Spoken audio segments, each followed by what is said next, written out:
Good evening, everyone. Kalla here. Welcome to my live stream. Glad you could make it today. So today I'll be beginning my coverage for the Fall in Love Steam Festival, starting with this game, Eldritch Academy, which is a Yuri supernatural thriller. There are a bunch of links down in the description for both this game and the Steam Festival as a whole, so check those out. And yeah, hello Nick, hello Drag, how are you doing? It's been a while. Why am I dragging you back into Yuri when you just finished a Yuri anime? Because Yuri. I did say I wanted to stream some Yuri. What anime did you just finish?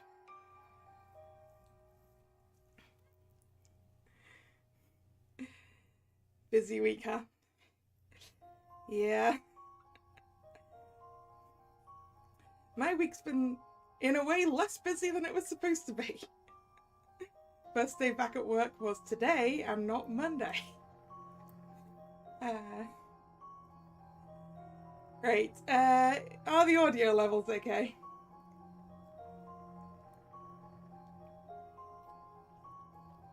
Ah, Drag, I've heard of that one. I haven't actually watched it. But I've definitely heard of it. Yep, alright, let's find out what this involves, huh?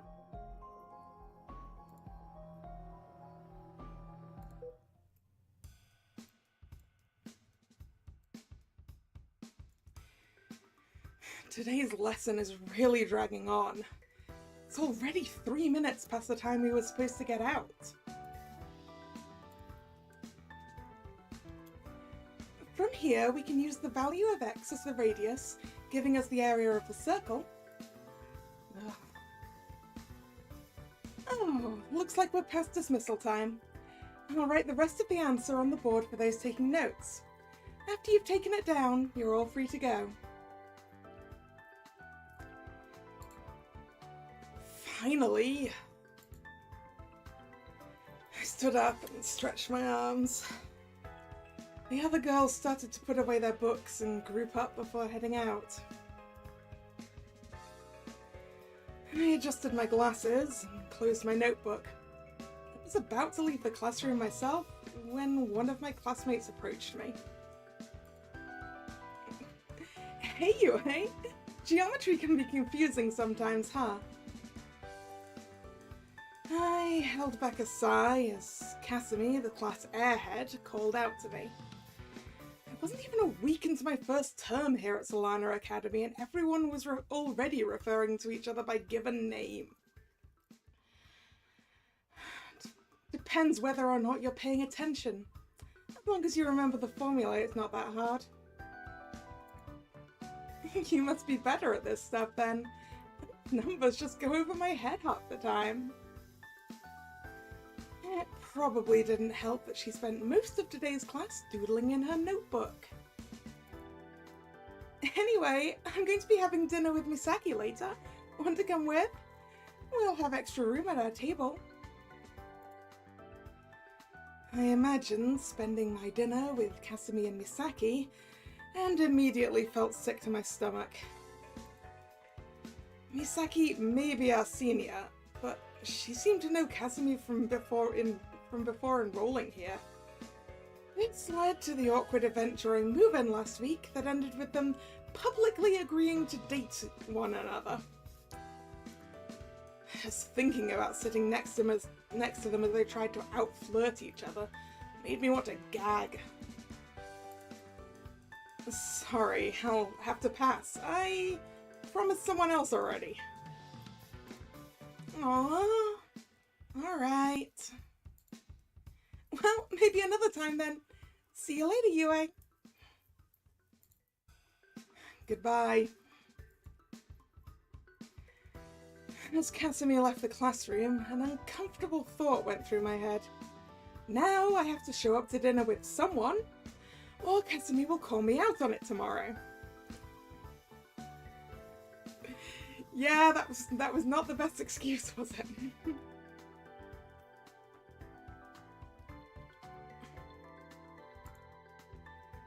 Guess I better find someone who isn't busy this evening. I decided to stop by my dorm room and drop off my books before I went scouting for someone to ask to dinner. I rubbed my forehead as I tried to think of someone who wouldn't be too annoying to eat with. And there was that one girl that I'd met in the library on move-in day. She seemed pretty quiet, so I wouldn't have to talk if we had nothing to say to each other. If only I knew which floor she lived on. Or at least remembered her name.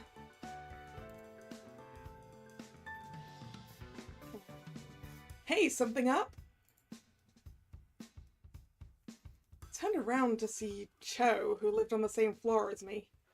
She seemed rather tomboyish, which wasn't helped by the fact that she insisted on wearing uniform pants instead of a skirt. I tried to ignore the fact that some of her long hair seemed to refuse to obey gravity, as usual. Something about her just rubbed me the wrong way, so I generally tried to avoid her. But if eating with her would let me keep my distance from Kasumi and Misaki... Hey Cho, how's the day been so far? Cho shrugged and sighed. It's going. Geometry dragged on beyond belief, though. Hell, I even think Miss Fujikawa just wanted that class over with. That class did test the limits of my patience. Well, at least it's over now. It's a manga I wanted to catch up on, so I'll probably head over to the library for a bit. Cho was about to turn to leave, but he took a step in that direction to keep her attention. Actually, what are your plans for dinner? Have room for one more?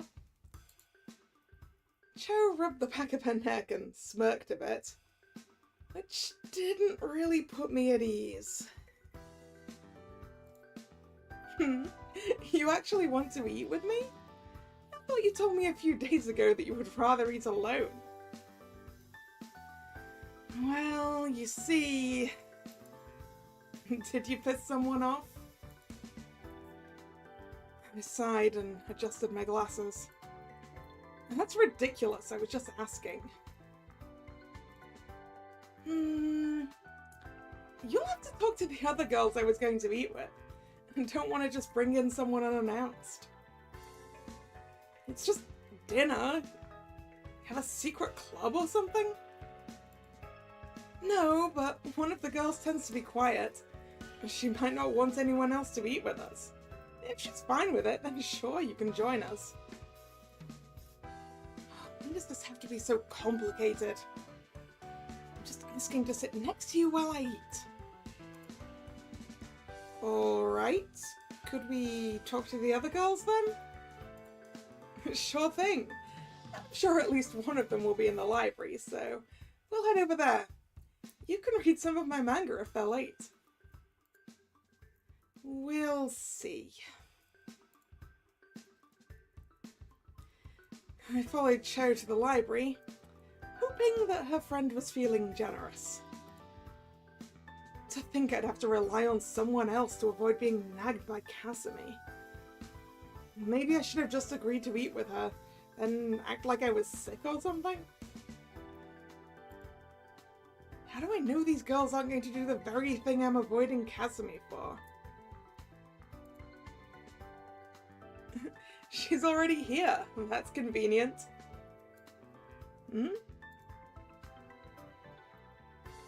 Cho approached a girl with young... Nope. Try that one line again. Cho approached a girl with long hair that was reading something at a table. I noticed she was wearing a scarf despite the fair weather. Hey Kagami, how's it going? Kagami. That sounds familiar. Good afternoon, Cho. My day has been acceptable so far. How have you been? Geometry sort of pulled the whole day down, but at least it's over with. By the way, my classmate Yue was wondering if she could eat with us. It took me a moment, but I remembered where I knew Kagami from. On move-in day, Kagami was the girl I'd met in the library. Between all the other people I'd met that day, she was actually bearable. She also seemed really formal, using fancy language and excessive honorifics, but now that everyone was acting so familiar with each other, maybe she won't call me... Good afternoon, Miss Yue. I guess that honorific is here to stay for now. You met? Kagami nodded, putting her book down. Miss Yue and I spoke briefly on move-in day. Yeah, not once since, though. Not scoring high on commitment there, Yue. Whatever. Kagami was from a different homeroom and we didn't share a club or anything. Why would I need to keep in contact? This MC just really doesn't like people, does she?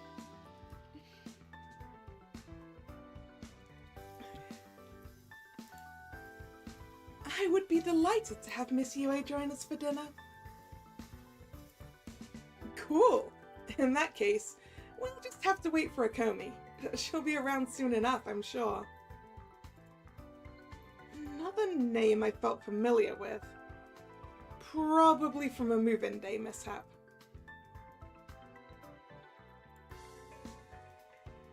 Akomi. I think I ate with her when I was first checking out the dining hall. She had at least twice as much food as me and stuck around for more. So what are we going to do in the meantime? I was going to reread a few volumes of Magical Girl Harukadan to catch up in time for the next issue. Suddenly, I felt like everything I knew about Cho was shattered. Excuse me? Magical Girl Harukadan? You read that? Yeah. Is there a problem with that? You don't seem the type. You're not girly enough for that kind of thing.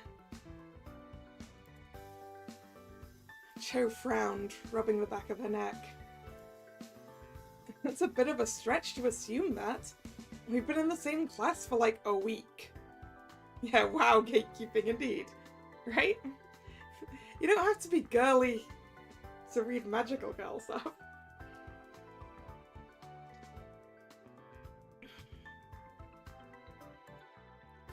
And not once have I ever seen you do something I'd expect from someone who reads magical girl manga, much less magical girl Harukadan. Cho may have a point. You have only known each other for a week, so her behavior isn't going to be easily predictable. I can't believe that even Kagami would side against me with magical girl Harukadan involved. Oh, whatever. Forget I brought it up. So, I take it you aren't interested in joining me? I'll pass. I'll see if there's anything actually interesting here. Cho shrugged, apparently yielding the argument. Suit yourself. After an uncomfortable hour of reading in the library, Cho convinced us to go ahead to the dining hall and meet Akomi there. When we got to our table, another girl scurried up from behind us and laid 2 heaping trays of food on the table. Sorry, I forgot about the whole meet in the library thing. I made sure to get everyone plenty to eat, though. I sighed as the girl sat down. There was no mistaking her. She was the same Akomi that I had met on move-in day, and she certainly hadn't gotten any smaller since then. Wow, you really don't like people, do you, Yue? Looking at this, I think you knew we'd have someone else with us today. Akomi noticed me and smiled widely, clasping her hands together. Oh, Yue! I haven't seen you much since move-in. You aren't wrong there. If I wasn't so hungry, I'd pinch those adorable cheeks of yours. I leaned away from Akomi, scowling. It's a good thing you're hungry, then. Akomi pouted, but it was pretty clearly faked. I might have to withhold your share until you let me tickle you if you're going to be like that. I sighed and shook my head, looking away. Don't scare her away, Akomi. Alright, you're safe for today, Yue. How kind of you. Did she always have to be like this? Maybe I'd have been better off with Kasumi and Misaki. At least with them, I wouldn't be the one being flirted with.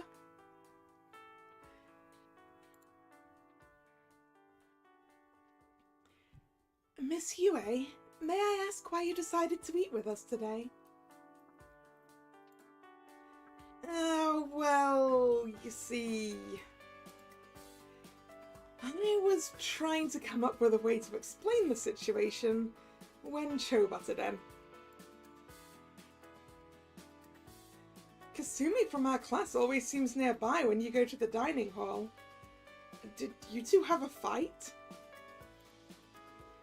I sighed and touched my glasses in annoyance. Trust me, that's not by choice. And no, I didn't get into a fight with anyone. I just told Kasumi that I made plans with someone, so I can't be seen alone today, or she'll pester me about it tomorrow. The girls all looked at each other. Cho and Kagami were hard to read from their neutral expressions, but even Akomi suddenly seemed really serious. And then they all started snickering. Even Kagami smirked a little. Wow, is this elementary school all over again? You could have just told her you weren't interested. Miss Yue, you make things much more complicated than they have to be. I sighed and slouched in my seat. But up! You haven't had to sit next to Kasumi and Misaki when they start flirting. But they're so cute together. Pay good money to get someone to film what they get up to when they're alone. I'm not sure I'd go that far. Still, you could have just told Kasumi you didn't want to eat with her. I huffed and looked away. Whatever. Kagami tilted her head, looking out past our table. Kasumi and Misaki are here. Huh? I looked up to see that Kasumi and Misaki had indeed approached our table when I wasn't looking. Hey, Yue! Mind if we sit with you all? We're a bit late, so our usual spot is already taken. Since you're Kasumi's classmates, we thought we'd ask here first. God damn it! Of course! Make some room, Yue! Well, that That plan backfired, didn't it?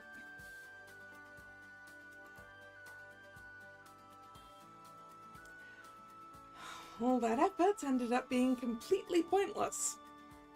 I'm still sitting in on Kasumi and Misaki flirting with each other. I just managed to find some company. How did they get here this late? Flirting, probably.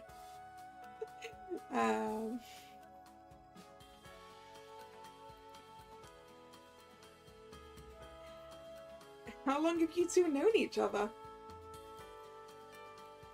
Kazu and I have gone to the same schools ever since we were little. Guess it's been about 9 years now. That's right, Misa. You could say we're childhood friends, yeah?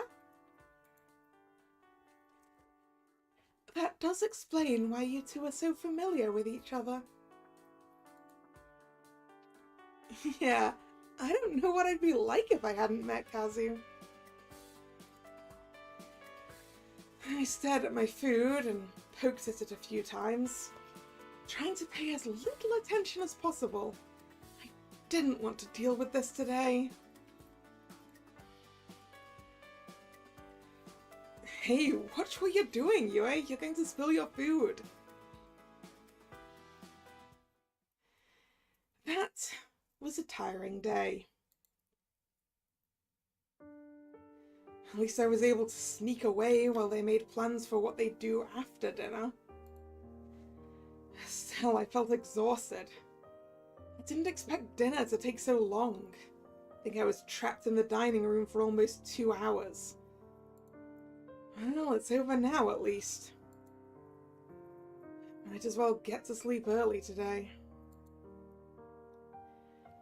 I quickly took off my glasses and uniform before flopping onto my bed, closing my eyes as soon as I felt the pillow beneath my head.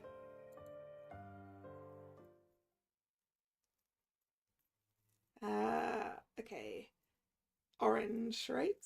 So this is Cho. Hey, wake up! I jolted upright at the sound of someone pounding on my door. Well? The pounding continued. I looked over at my clock, noting it was around 3 a.m. Who was still up this early in the morning? Yue, hurry up and get out here! This had better not be a prank. I stood up and put on my glasses before unlocking my door and confronting the person who had disturbed my sleep. Of course it's you. Standing outside my room with a worried look on her face was Cho. Yue, did you sleep through the emergency announcement? We need to get to the dining hall. What the hell are you talking about? You really did sleep through it, didn't you? Someone attacked a student, and they think the assailant is still on the loose. I felt my chest tighten when those words sunk in. What? How does that even happen? Who cares? We need to get to the dining hall, like the announcement said. What's wrong with staying in our rooms with the doors locked? Look, I don't know much more than you do. All I know is that the announcement said to meet in the dining hall. Damn it. Fine, let's go already. Cho and I took off for the dining hall. I started to wish I'd put on my uniform or something before leaving my room, but it was too late now. When we got to the entrance to the dining hall, a number of girls were staring at something in the middle of the hallway instead of going in. What is everyone staring at? Jo peeked around someone and her eyes went wide. Is that... Ah! What is it? I shoved past the girl to see what everyone was staring at and was greeted with a disgusting sight. It's a dead body, isn't it? No, not a dead body. Just blood. Laying on the floor was Kasumi, her arm bleeding all over. Misaki and the school nurse Miss Hirata were sitting either side of her. Is that Kasumi? What the hell is going on? Are those scratch marks? After looking more closely, I suspected Cho was right. It looked like Kasumi had been scratched by a massive claw. That's not how I'd expect a knife wound to look, that's for sure. Stop gawking! Into the dining hall, everyone! With a few hurried apologies, the crowd around Kasumi began to disperse. Cho rushed to Kasumi's side as soon as the crowd dissipated. I stepped toward her to try to pull her back, but she was too quick for me. Misaki, what happened? Misaki looked up from the barely conscious Kasumi with tears in her eyes. I don't know. She was heading back to her room after being with me, but then I heard a scream, and when I got to her, she was like this. I moved in closer and grabbed Cho by the shoulder. Cho, we should go to the dining hall. Ah, you got the fox, did you, Nick? That's good. I still haven't pulled yet.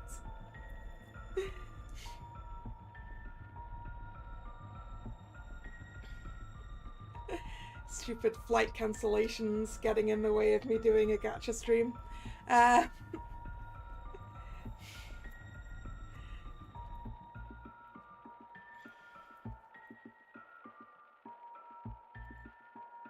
Just a minute, Yue. I was about to pull Cho up and drag her away when we were joined by Akomi and Kagami. The two of them moved past me and asked the nurse if Kasumi was going to survive. I think she's going to survive. She's just scratched on the arm.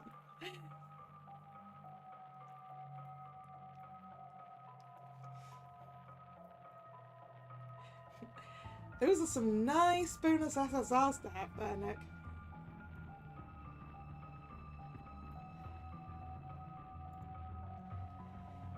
She's lost a lot of blood. If I can stop the bleeding and take her to a hospital, we might be able to save her. Is there anything I can do to help? Yeah, you make a good point, Drag. There could be poisons, there could be infections, there could be, yeah. Dirt, poison, venom, bunch of things that could make this bad.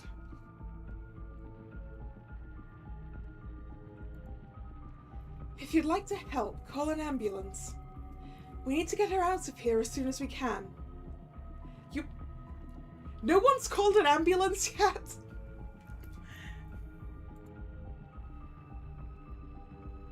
Oh, what if her attacker is still here? Will it be safe to move her? Miss Fujikawa stepped over to us, pointing toward the dining hall entrance. Hey, you four standing around, get inside! Didn't you hear this is an emergency? I was about to agree with Miss Fujikawa when Kasumi opened her eyes. Wait. Kasumi? Yeah, you're right. You're right, Drag. They should have called the police and the ambulance.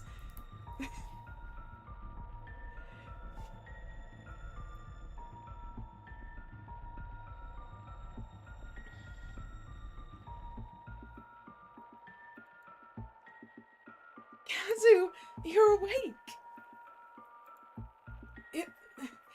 It came from... Misaki leaned in close to Kasumi, helping Miss Hirata lift her up a bit. It's going to be alright, Kazu. I'm going to call an ambulance. You're going to make it through this. It came from the restricted building. The restricted building?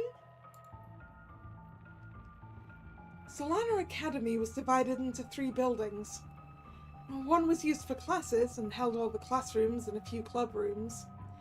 This building, the dorm building, held the rest of the club rooms, personal bedrooms, the dining hall, etc. The 3rd building, the old dorm building, was considered off limits. Students tended to refer to it as the restricted building. Something bad must have happened to it in the past, since the main entrance was sealed with Shinto charms. Why does this building still exist? The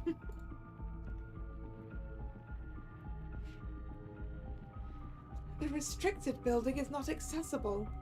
The doors are sealed. It was open.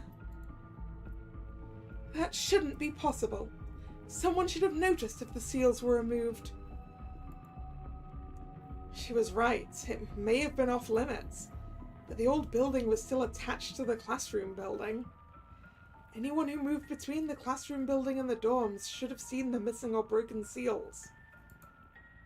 There was something else inside too.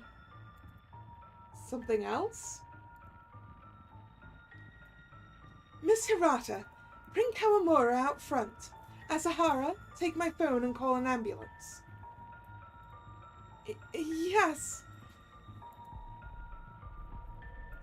Miss Fujikawa handed Misaki her phone before turning to the rest of us. Do I need to remind you that we're under lockdown? The rational part of me wanted nothing more than to agree with Miss Fujikawa and just wait in the dining hall for this to end. And it felt like something was tugging at me, telling me that something was being covered up.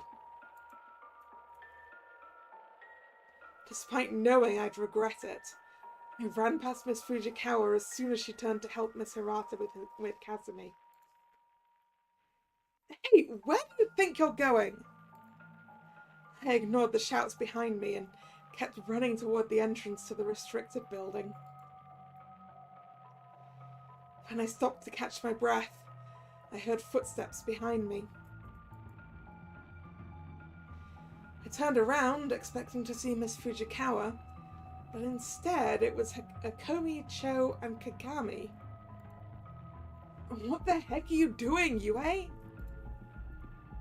Miss Fujikawa told you to come back. Doesn't look like you listened either. Miss Hirata sent us to retrieve you. I sighed and rubbed my forehead. Well, as long as we're here, let's check the restricted building's entrance. Then we'll head right back. Everyone was silent for a moment, but then a few nods went between the others and Cho looked at me. Let's make it quick then. I'm a bit curious too. I nodded and led them the rest of the way to the restricted building's entrance. As Kasumi had told us, the doors were open. The seals laid on the floor, torn apart. And so it is literally connected, not a separate building.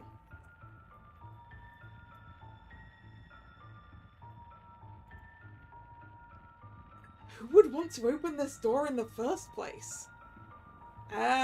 Probably someone extremely curious.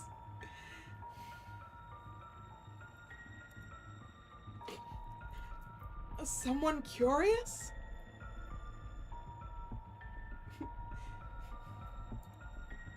That's never a good reason to do anything, says the person who ran over here to satisfy her curiosity about the door.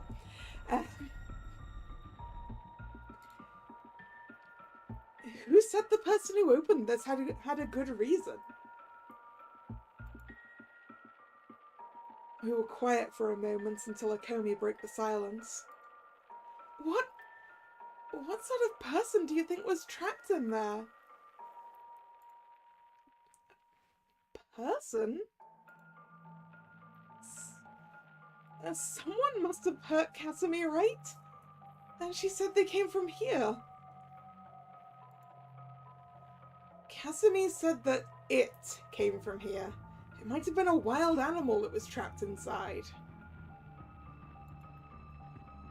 That would explain the wounds that Casimir suffered.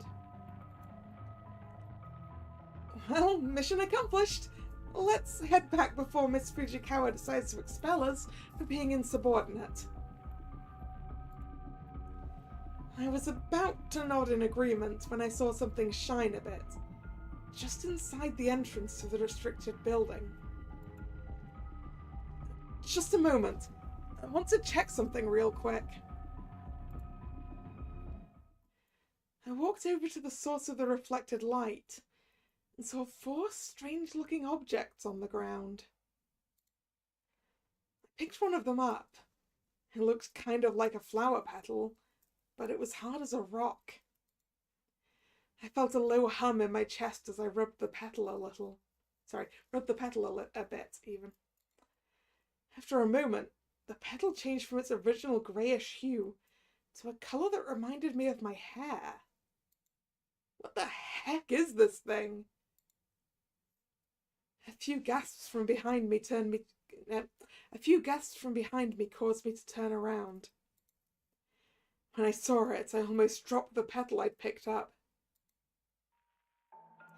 Standing between us and the hallway leading back to the dorms was a monstrous thing.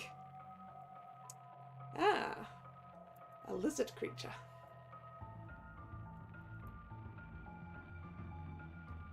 With some very strange arms.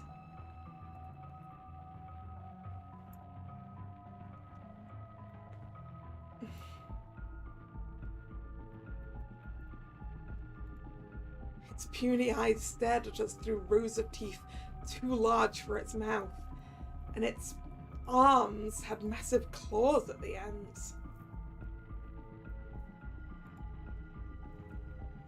I think we found what attacked Casimir. Nakomi ran over to me and hugged me tight.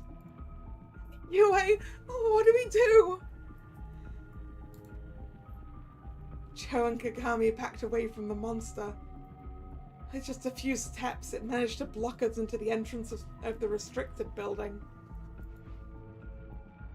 Any escape plan? We could flee into the restricted building and hope there's a way to evade it.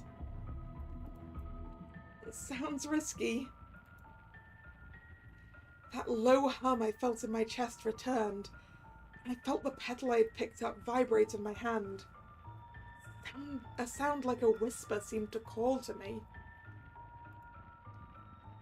Komi, could you get off me for a second? Komi reluctantly let go of me as I held up the petal. This had better be about to do something impressive. Without warning, the petal flashed and started to change. When the transformation was complete, I held a sword in my hand. Ooh, magical sword. This might come in handy. The monster roared at me, turning away from the bright flash that came from my petal-turned sword. I moved into a ready stance. Despite never having fought before, it felt natural to me. The monster swiped at me with one of its claws, but a quick step to the side was all I needed to evade the attack. I retaliated with a cut from the now exposed arm, drawing blood. The creature roared angrily, though it didn't seem fazed. It swung at me again with the other claw, but a quick parry gave me enough time to step out of the way before it struck where I had been standing. Probably confused that neither of its attacks had connected, the monster growled in a low voice and grated its teeth together to make an annoying screech. The Satisfied that it knew it couldn't hit me, I decided it was my turn to attack. I began to swing my sword at the monster. It held up a claw in a defensive stance, but after the first few hits it started to lose its footing. After another few it raised its other claw feebly to hold my sword at bay. It didn't take long before the monster was panting for breath, forgoing defense to swing at me desperately. Without stopping to think about it, I charged and plunged my sword into the monster's chest. The hum in my chest weakened, and the sword dissolved in my hand, leaving only the petal. Taking a deep breath, I turned to the others and saw them gaping at me. What the hell did you just do? I sighed, motioning towards where the other petals were still lying on the floor. You think I know? I didn't expect a rock shaped like a flower petal to turn into a sword. The other girls walked over to the petals lying on the floor, each taking one. After picking up her petal, Kagami pointed past me. Miss Yue, look behind you. I turned to look behind me to see that the dead monster was fading away into black mist, as if it hadn't really existed at all. The hell? A flash of light came from behind me. Whoa! I turned back to see Akomi holding a naginata in her hand, smirking as she tested different ways to grip it. Cho held up her petal and it transformed into a sword. The design was different from mine, and Cho seemed to be holding it in a strange way. Meanwhile, Kagami's petal had somehow separated into two separate knives, which she twirled in her hands for a moment. So, anyone know what the hell these things are? No idea. Nope. I have not encountered anything such as this before. Figured as much. These petals are kind of cool, almost like magic weapons from a fantasy story. I'll bet they could come in handy if more of those things show up. Yeah, but for now, we should close this door and head back. Sounds like a plan to me. We closed the door to the restricted building and started heading back to the dorms. When we got back, we found out that Miss Hirata and Misaki had taken Kasumi outside to wait for the ambulance. The emergency lockdown thing was called off not long after we got back, and after a lecture from Miss Fujikawa, we were sent back to our rooms.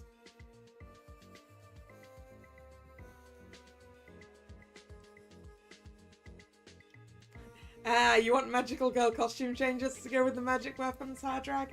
Same, really.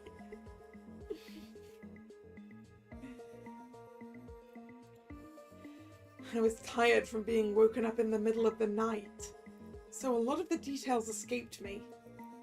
I just remember holding the petal I had found as I went back to sleep.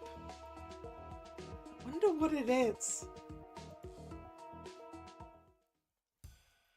Morning came, so I got out of bed and got dressed for class as usual. After I put on my uniform and brushed my hair, I took the petal from my desk and rubbed it in my hand for a moment, before placing it in my skirt pocket. Oh, excellent! Skirts have pockets. This is important knowledge. That makes it a good skirt if it's got a pocket.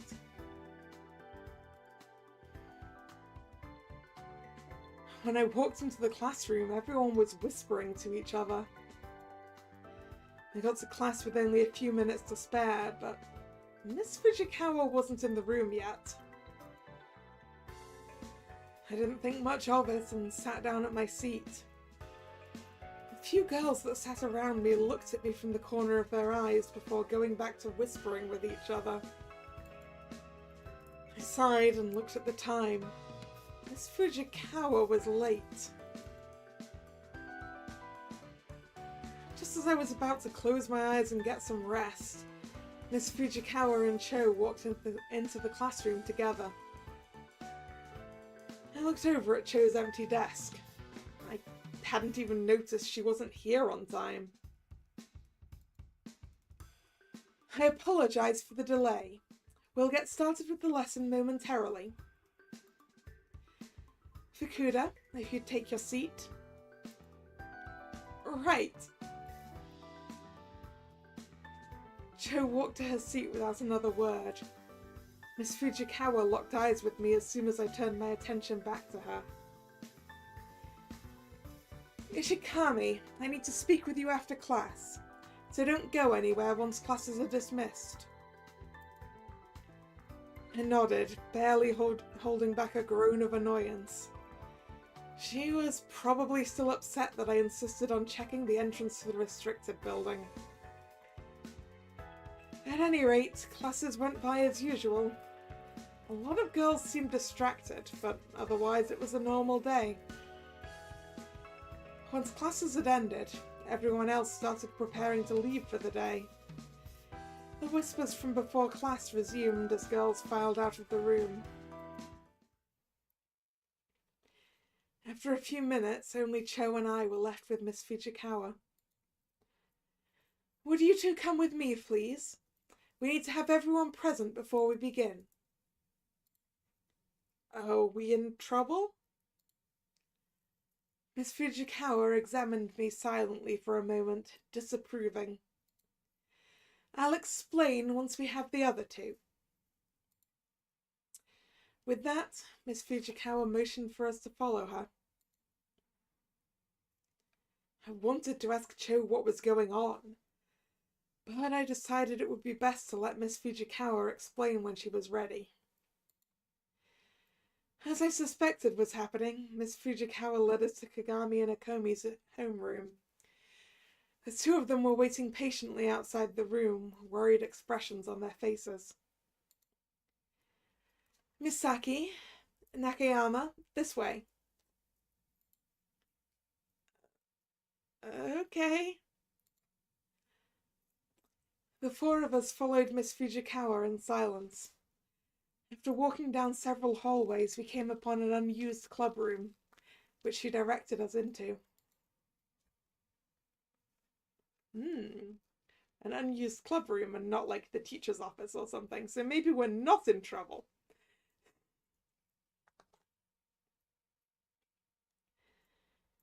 There was a table with 5 seats in the otherwise sparsely furnished club room. Each of us tentatively took a seat and waited for Miss Fujikawa to explain what she needed us for. After taking a seat herself, Miss Fujikawa took a deep breath and looked at me. I've been told that I need to discuss something with you.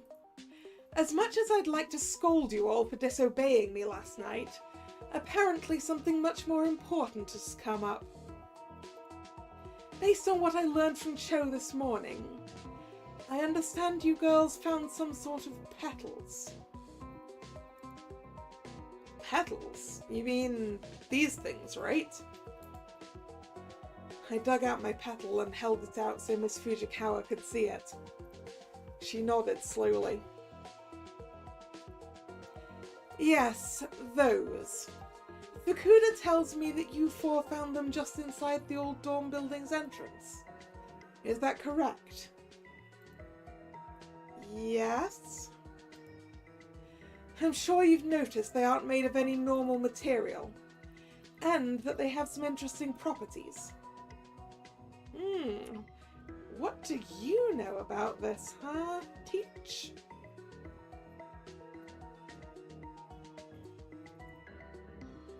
Like turning into weapons and casting spells? Exactly. They cast spells too. Do you know what they are? No, but I did spend some time speaking with Fukuda about these petals this morning. Fukuda, would you explain what we discussed to your friends? Yeah, there's a catch with these things. Turns out, once it imprints on someone, you'll know because it changes to your hair color. It can't be used by anyone else. I see. So that's why Miss Fujikawa didn't just ask me to hand over my petal. Confiscating it does her no good. So now that we're imprinted on the petals, only we can use them. But so what? And the monsters in the restricted building, Miss Fujikawa said only we can hurt them. There's more than one monster in the restricted building. Surprise, surprise. There's more than one? Yes. And those seals that were torn down were the only things keeping them inside, from what I'm told. So now the monsters can leave the old dorms.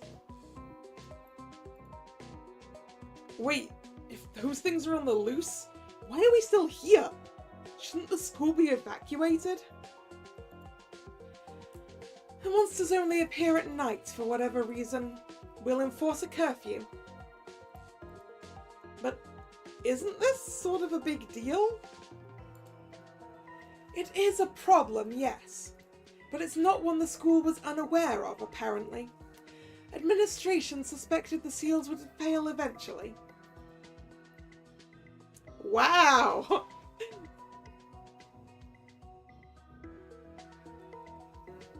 That doesn't sound, useful.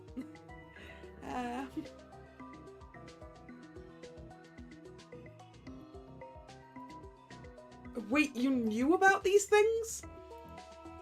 Not me personally, but after yesterday, a number of previously secret regulations have been relayed to everyone on the faculty. If the administration knew that there were monsters in the old school building, why is there still a school here?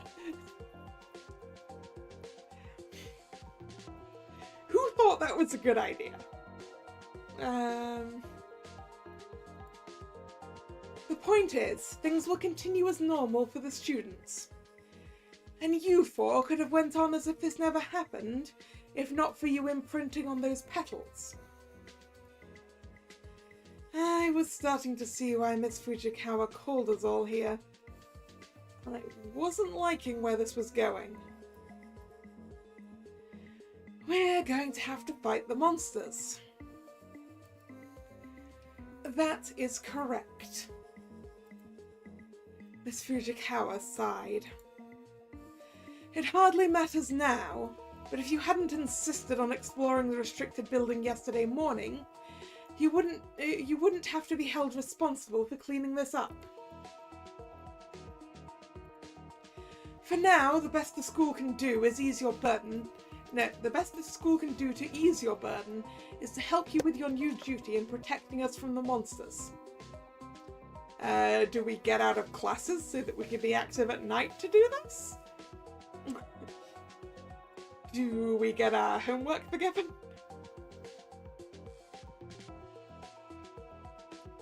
Like, not have to turn it in and get full marks? What sort of help are we talking about here? Well, since you four are the only ones that can kill these monsters, you're exempt from the new evening curfew and may occasionally skip morning classes for some extra rest. Wow! Occasionally. So useful. That sounds fair. No, it doesn't.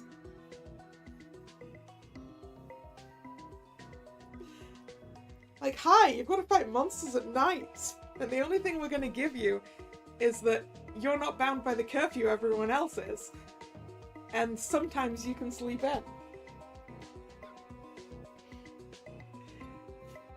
I'm sorry, we shouldn't have to go to classes at all during this.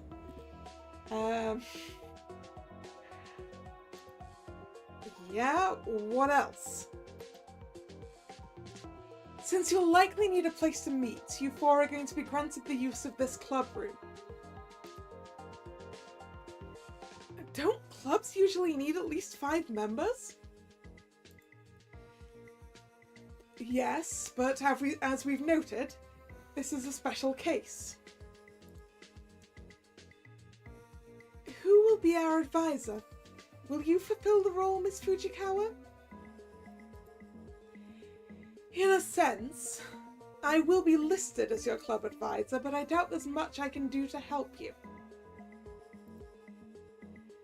I held up a hand for Miss Fujikawa to stop.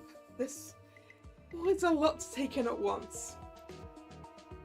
Let me get this straight. Because we're connected to these petals, we're the only ones that can stop the monsters? There's nothing else that can be done? It seems that way. I really wish we didn't have to give you four so much responsibility, but it's too late to change that now. I've taken enough of your time. I'm sure you four need to talk this over amongst yourselves. I'll be in my room or the faculty office if you need me. With that, Miss Fujikawa stood and exited the room. We all looked around at each other. Guess we have no choice, huh? It does appear that way. Cho leaned back and put her arms behind her head. Hey, Yui didn't have much trouble with that one monster, she thought. We just need to pace ourselves. Besides, the monsters only come out at night. We don't have to change the rest of our day too much.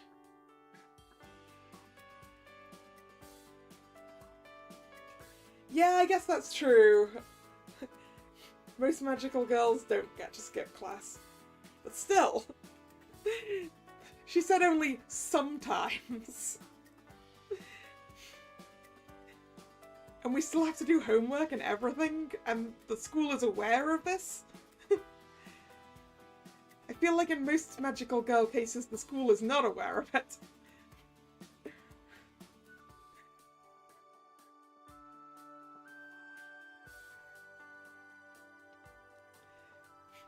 Like, I should be getting 100% on my homework if the school is expecting me to fight monsters for them.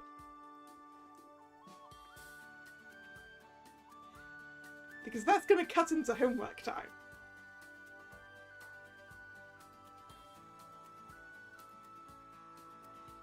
I guess you're right. Besides, this way I get to spend more time with all of you. I sighed, rubbing my forehead. Wonderful.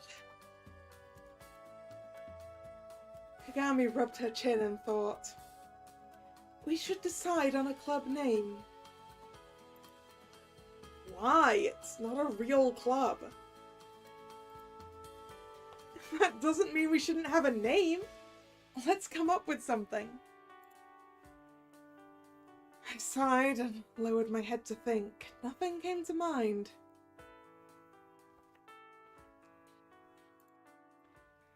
I have an idea. Oh, what is your idea? Cho stood up and held up a fist. We can be the demon-killing brigade! I almost cringed when I heard her say that. Are you serious? Oh, that sounds cool! Let's go with that! Oh, hold on. Did no one else have any ideas? Kagami? I am amenable to Cho's idea. I did not come up with any suggestions of my own. What about you, Yue? We just need you to make it a unanimous decision. I sighed and resisted the urge to bury my face in my hands. Why demon-killing brigade? Well, we're fighting monsters, right? So we're like demon hunters. And brigade just sounds cool. This is from the Magical Girl fangirl. Some magical girls fight too. We're not much different with these transforming petal things. I grumbled, wishing that Cho had come up with anything else for a club name. Fine, but I'm only going to call it the DKB. Don't expect me to say the full name out loud. Cool. Let's write it down so we can give the name to Miss Fujikawa when we see her next. I stood up and indicated the empty club room we were in. We should bring a few supplies in for when we have meetings. Since our job is to keep the monsters in the restricted building, we should meet every night as the sun is going down. I like that plan. It does sound feasible. Sounds good to me. Alright then. We'll take this day off to prepare the club room. Starting tomorrow, we need to get serious. I liked how they all agreed to go along with my plan, heading out to bring their contributions to the club with my permission. If I was going to be forced into a club, I might as well be the leader. Act 1. So we've cleared the prologue.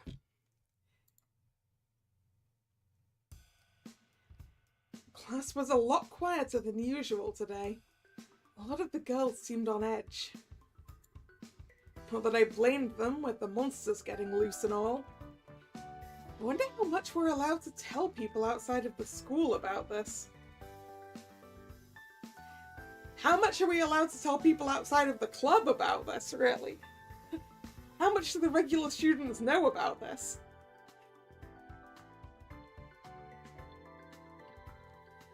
Do the regular students know that it's monsters, or just that someone got attacked?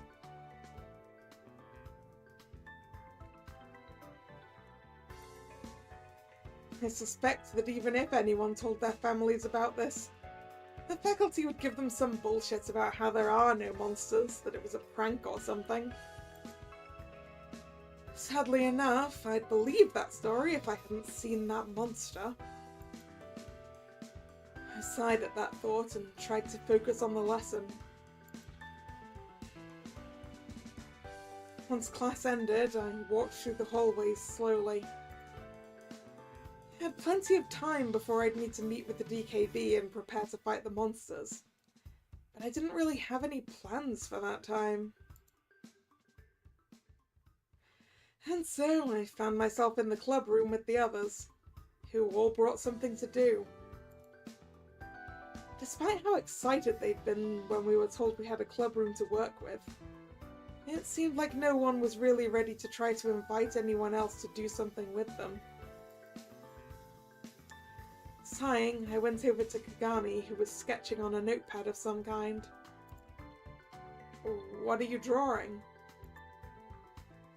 Kagami glanced up for a moment, then resumed drawing. "That monster we saw, the one that hurt Kasumi, gave me an idea for something." "An idea for what?" She kept drawing, the only sound coming from her being the sound of her pencil against the paper. I was about to give up and walk away when she turned the notepad around. "Show me a sketch of some kind of monster or animal drawn with basic shapes." "This is what I've accomplished so far." "It mostly just looks like a collection of shapes right now. Is that how you're supposed to do it?" "It becomes easier to create a complex shape by first breaking it down into simpler shapes. That is what I've learned from studying art." "I see." I took a closer look, trying to figure out what the thing would look like when finished. It certainly has teeth like that thing we saw. But Why do you want to draw something like that in the first place? Kagami frowned, and I noticed that her eyes seemed dull, almost? Like not enough light was reflecting from them. I suspect it will fit right in with the tone of the project I'm intending to use it for. What kind of project do you mean? Kagami played with her scarf for a moment, then took a breath and looked up at me. It may be best to demonstrate to you directly. May I show you the finished product when it is ready? Sure. I'll take a look. What is her project? A comic or something? Maybe a comic. Could be a bestiary, I guess. I'll let you finish the sketch then. Good luck. You have my thanks, Miss Yue. Alright, I'm gonna have a hard time getting used to that. I turned away from Kagami, looking at what the other two brought with them. To one side, I saw Akomi setting up her laptop with a DVD player. She winked and waved at me when she saw me looking her way. On the other side, I saw Cho reading something. Comics or manga by the looks of it. I should probably hang out with one of them, but which one? Okay, we have a choice, See what Akomi is watching, or I'll find out what Cho is reading.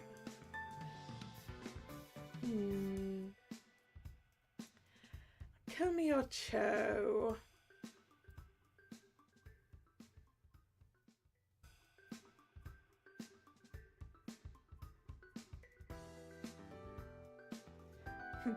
Reading, easy choice. Yeah! Watch anime or read manga, exactly. Yeah, let's go see what Cho's reading.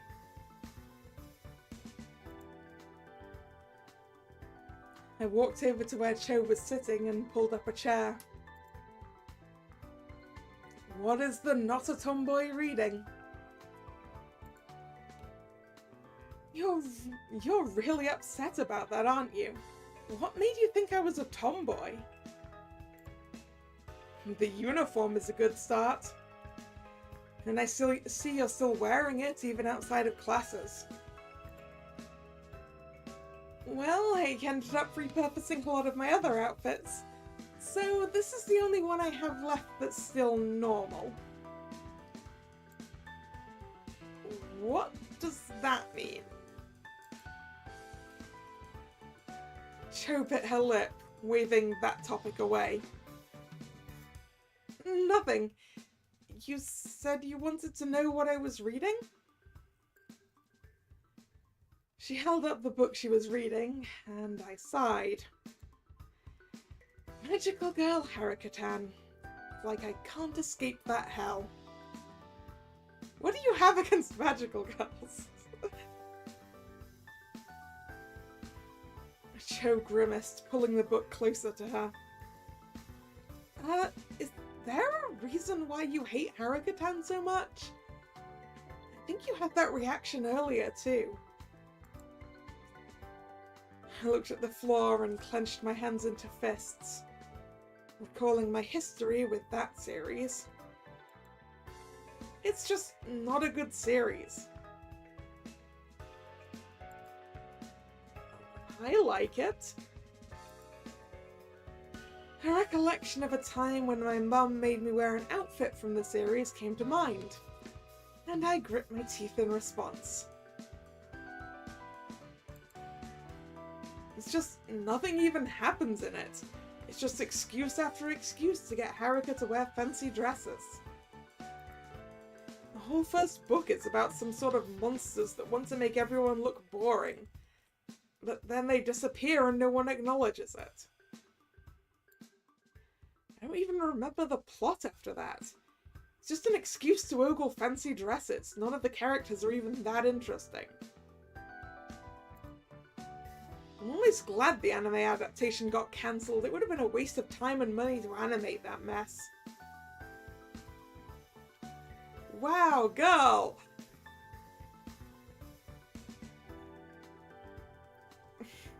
You're talking to someone who likes the thing. Maybe try to be nicer about it. I realized I'd been starting to raise my voice, and I panicked as I glanced over to where the others were. But Kagami and Akomi seemed too interested in whatever Akomi was watching to respond to my rant. Sounds like Cardcaptor Sakura, yeah. With all of Tomoyo's dresses. Which was pretty cool, really. Having a different cute outfit for every battle is pretty cool.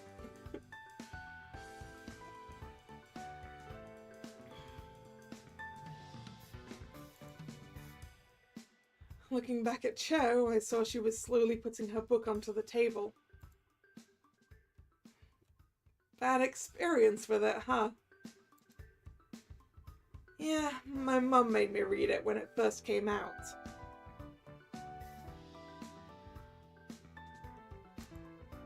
Sorry. Cho sighed, playing with her hands and keeping her eyes averted from me. Well, what do you read then? At least manga-wise. I went over a few things in my head, trying to figure out what would be worth bringing up. Salvation Vigilante was a good one. Charlatan and the Elf was also good, but it changed a lot from the novel version. I can try to see if I can find them and find those and give them a shot. Maybe I'll be able to figure out where we have common interests from there. Maybe.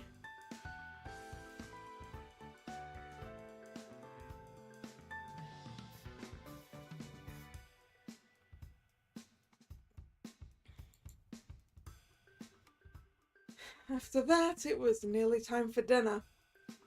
We ended up going to get food together. All of us probably thinking about what we'd have to do tonight. I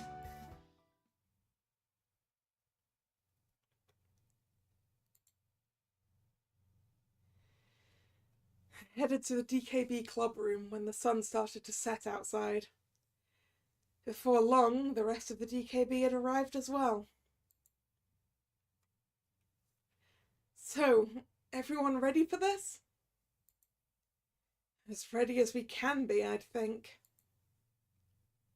Have any of you made sure our petals still work? As if she'd been waiting for someone to say it, Cho held up her petal and transformed it into her sword. Mine seems to. I backed away a step and scowled at Cho. Hey, warn us before you swing that around. Cho nodded with an awkward look on her face, lowering the sword. Sorry, I didn't mean to surprise you. I sighed and fixed my glasses. Anyway, it seems our petals still work. That's good. I was a bit worried they might not work when we needed them to. Not worried enough to check yourself, apparently. Are we ready to go? Kagami crossed her arms and frowned. I have a question. What is it? I was thinking, perhaps we should split into teams when we explore the restricted building. Ah, yeah, split the party. That's always an excellent idea.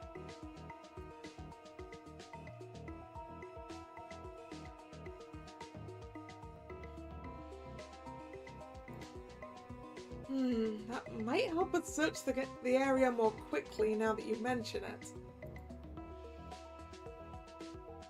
But would that be safe? If we got into trouble, it'd be just two of us against whatever we find. We'll all still be in the same building. If one group gets into trouble, the other can come over to help. Besides, if we all group up, we'd just have to watch the entrance the whole night, or a monster might slip past us. That's true, we do need people to guard the entrance, right? I nodded, considering the options presented so far. That too. Since only we can fight these things, we don't want to let that happen. Yeah, that'd be bad. I think I'm seeing why this might be a good idea. So, are we in agreement? I nodded. Akomi and Cho also seemed to be alright with the plan. Sounds like. Kagami, I'm thinking we should partner up. That sounds acceptable to me. So, that means I get Cho, right? If that's how you want to put it. Well, be careful in there. You two be careful too. Kagami and I left the DKB club room and headed to the restricted building ahead of the others. The dark hallways were empty when we arrived, but I knew better than to take chances after seeing what happened to Kasumi. Keep your weapon at the ready, Kagami. Acknowledged. We transformed our petals into our weapons and headed deeper into the restricted building. Silence hung over us as we explored the hallways. After a half hour or so had passed, I started to tense up from anticipation, nearly jumping at Kagami's footsteps a few times. Have you seen anything, Miss Yue? No, nothing yet. Kagami crossed her arms and closed her eyes. Perhaps we should rely on more than just our sight to locate the monsters, then. That's a good point. We could probably hear these things long before we see them.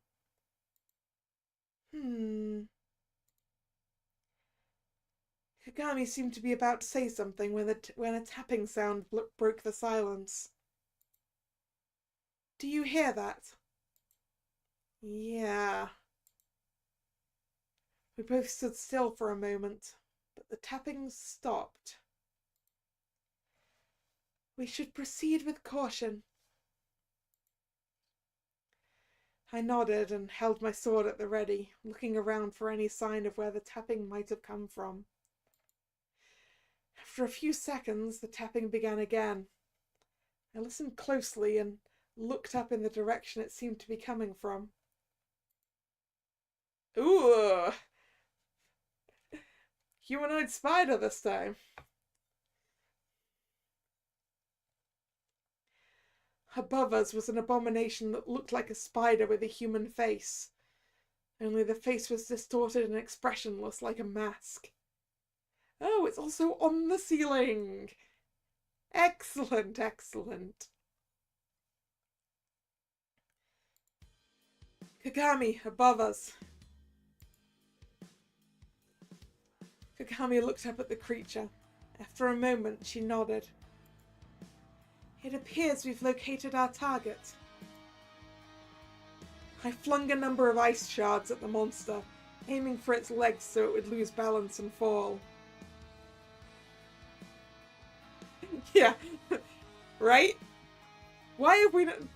I guess I understand slightly more why this area hasn't been torched or otherwise destroyed, since it's not a separate building and is, I guess I would call it a restricted wing rather than a restricted building.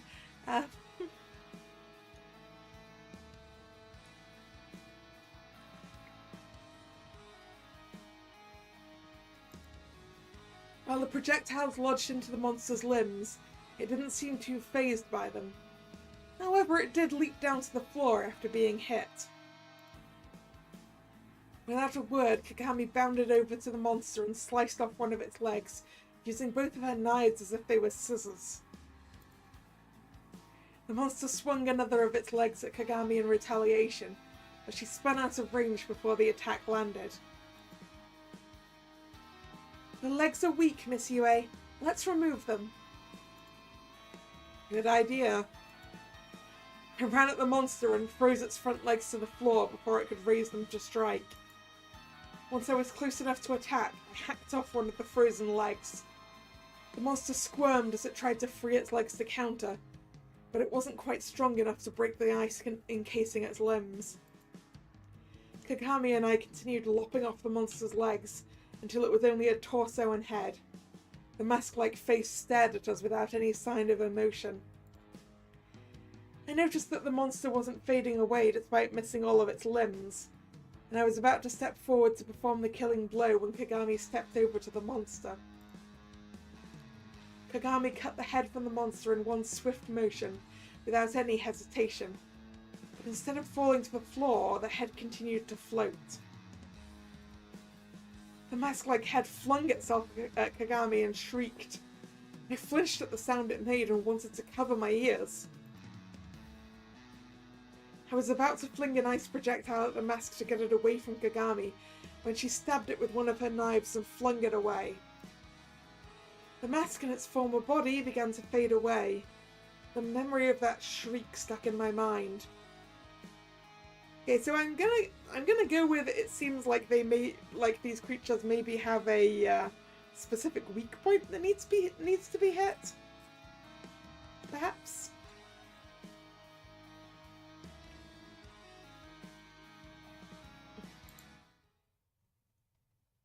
How did that not deafen you? Kagami looked at me and frowned. It was painful to hear that from up close, but it would have been worse had I not reacted quickly. Yeah, a core was kind of what I was thinking there, Drag. Like there's a particular point that you probably need to hit. Or something. Kagami rubbed the side of her head, apparently not as immune to the monster's scream as I thought she was. We should keep in mind that we must destroy the head of that monster to kill it, if we see it again. We do not want a repeat of tonight. Yeah, no kidding. I adjusted my glasses and looked around for any sign that another monster might attack. Well, let's get back to patrolling. After exploring the hallways a bit longer, Kagami and I headed back to the entrance. Once everyone was back from patrolling, we all headed back to our rooms for the night.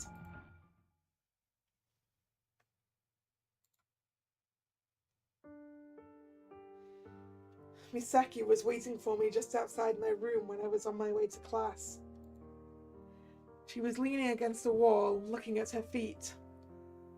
I was about to walk past her when she looked up at me. Yue? I sighed and turned to face her. What is it? I need to get to class. I know,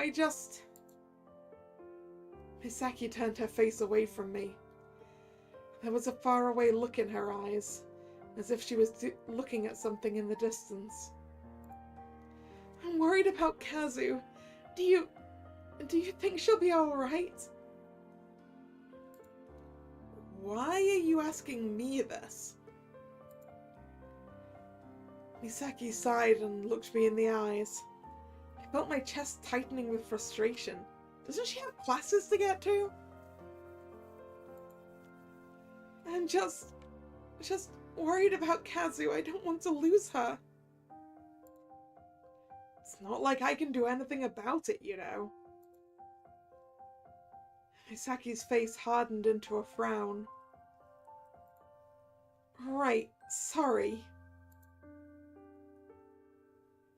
Misaki looked at me for another moment before shaking her head and walking away. I sighed with relief that the conversation was over and turned to head to class.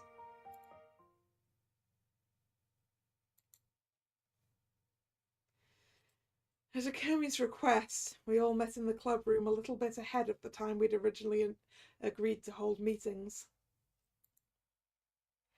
Once everyone was present, Akomi stood up. So, we've been making sure no monsters get to the rest of the school, but we still don't know how many monsters there are, right? That's right. We don't know how long it will take to clear out the restricted building at this rate. How will we determine the number of monsters remaining? They don't appear during the daytime. Akomi nodded, frowning. And that's the thing. How do we know that the monsters aren't created when the sun sets? Maybe we'll be fighting these things forever unless we find out why they keep showing up. So what you're saying is, there might be something that creates these monsters at night, and unless we deal with it, the monsters might keep coming. Yeah, like a monster spawner or something. Cho sighed and shrugged. They've heard of stranger things, and it's not like these monsters are like anything we expected. What if this monster spawner or whatever can't be destroyed? What do we do then? We could seal the restricted building shut, like it was before. That's true. That should be a last resort. We don't want to just pass this problem on to someone else like it was passed to us. But it's still a possibility we have to consider. I crossed my arms and tried to think of what to do with this theory. We should start exploring the restricted building during the daytime, when we don't have to deal with monsters. The others nodded, looking around at each other. That is a sound plan. At least it won't be so creepy during the daytime.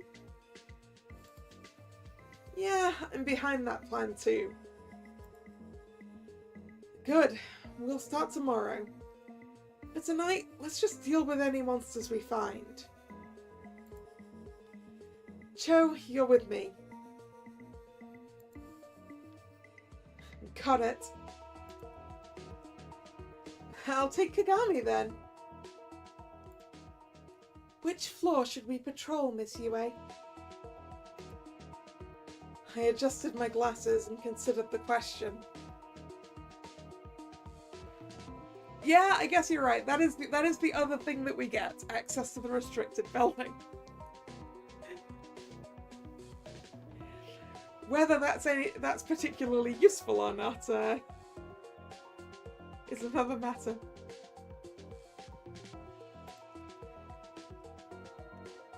Cho and I will take a look at the second floor. You and Akomi keep an eye on the first floor, just in case something tries to leave the building. Understood. We should get going. We don't want anything to slip by while we're still here.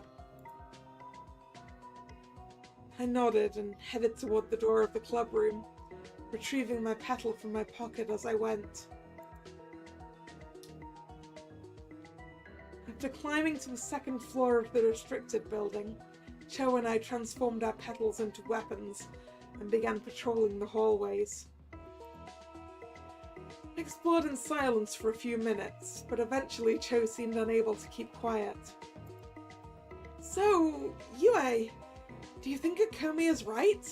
That there's some sort of monster spawner that's making more of these things? Probably. It'd explain why these things keep showing up.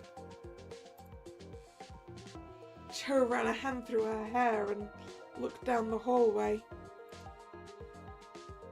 That'd suck if there was some kind of thing that just makes more of these monsters. I can see it happening, but it seemed like it would get really tiresome to fight these things forever. Then we find a way to stop it from making more. You're making this out to be a bigger problem than it is. Yeah, maybe. I mean, we can kill them easily enough. It can't be too hard to get rid of them when we find the source. The conversation dwindled from there, and I nearly sighed with relief that Cho had stopped bugging me. My relief was short-lived, however. I hear something. I strained to hear what Cho had heard, and I could eventually make out huffs and growls. I held up a finger to tell Cho to stay quiet and approached the source of the noise. Sounds were coming from behind a closed bedroom door. I nodded at Cho and indicated the door. She nodded back. I grabbed the handle and tested it. When I felt it was unlocked, I flung it open. A growl erupted from the room as the door slammed against the wall. I lifted my sword to a ready stance and prepared myself for the monster. So this one's kinda wolfy.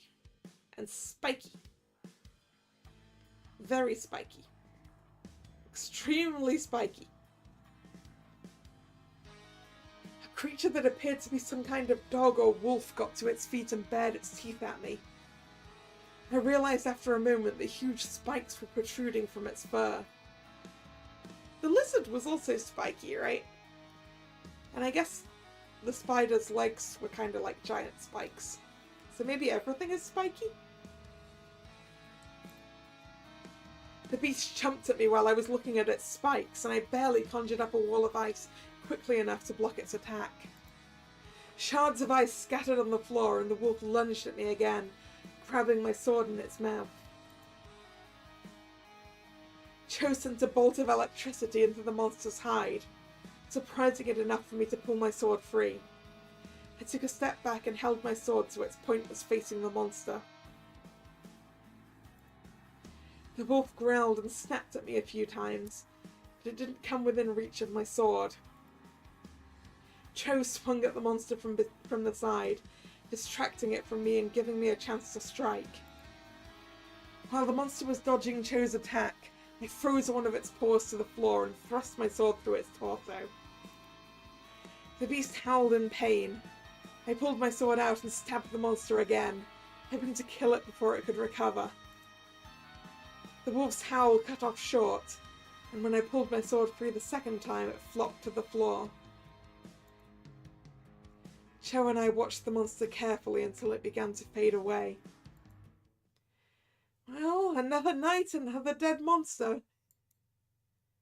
I took a moment to catch my breath and nodded. That better be all for tonight. One is plenty. Might have to agree with you there. I turned from the room the monster had emerged from and began walking down the hallway. Let's try to wrap up tonight's patrol. I want to get some sleep tonight. We spent another half hour or so checking the hallway again, but nothing else attacked us. After we were finished, we met with Akomi and Kagami at the restricted building entrance and called it a night.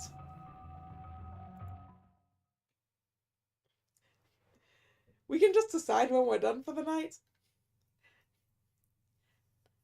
I'm surprised that nothing is capable of going past us in between us stopping and, like, dawn.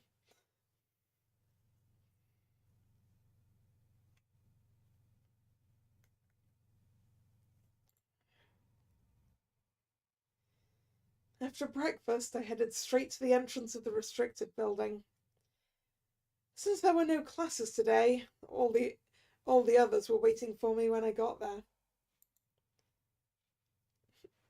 It's not so creepy in the daylight. It does appear less ominous this way. I pulled my petal out of my pocket and gripped it tightly. Don't forget this place is dangerous. Keep your petals ready in case something happens. Got it. Are we ready to go in? Let's do it. We all set foot inside the restricted building and began to search the hallways for any clues about where these monsters appeared from. It was significantly easier to explore the building while there was still a hint of daylight filtering in through the boarded windows.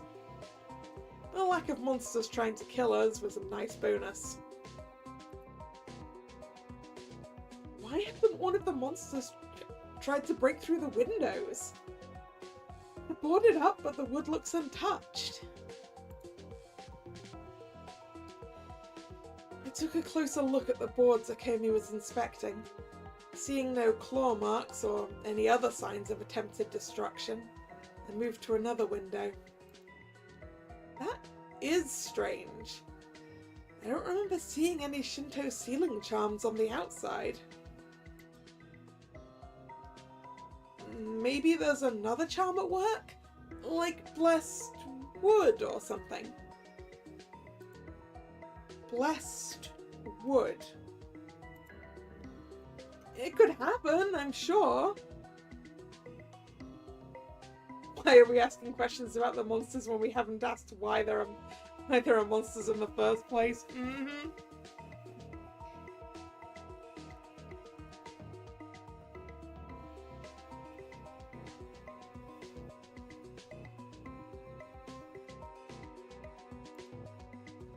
Why would someone bless wood? So they could board up a building full of monsters? To board up windows that monsters might try to break through? I don't know. I tried to think of something I could say to dismiss Cho's ridiculous theory, but I decided it would be better to save my breath and adjusted my glasses instead. Let's look somewhere else. We only have so much daylight, and I still want to do other things before we have to patrol tonight. I turned my back on Cho and the windows and started trying the doors. Since this building used to be a dorm, I suspected most of the rooms would be locked. Yep, it's locked. Do you think we should request the keys to these rooms, should they still exist? You know, that sounds like an excellent plan. It couldn't hurt. Let's see if any of the doors in this hallway open before we head back for the day. We made our way down the hallway, checking each door only to find them locked. I was about to call it a day when Akomi tugged at my sleeve. I found one that's open. Over here. We hurried over to where Akomi had found the open door, and it quickly became apparent why it was open. This door was bashed in. Do you think one of those monsters did this? I shook my head, pointing at a puddle of cooled metal collecting dust on the floor, likely the only remains of the door's hinges. Something melted the hinges?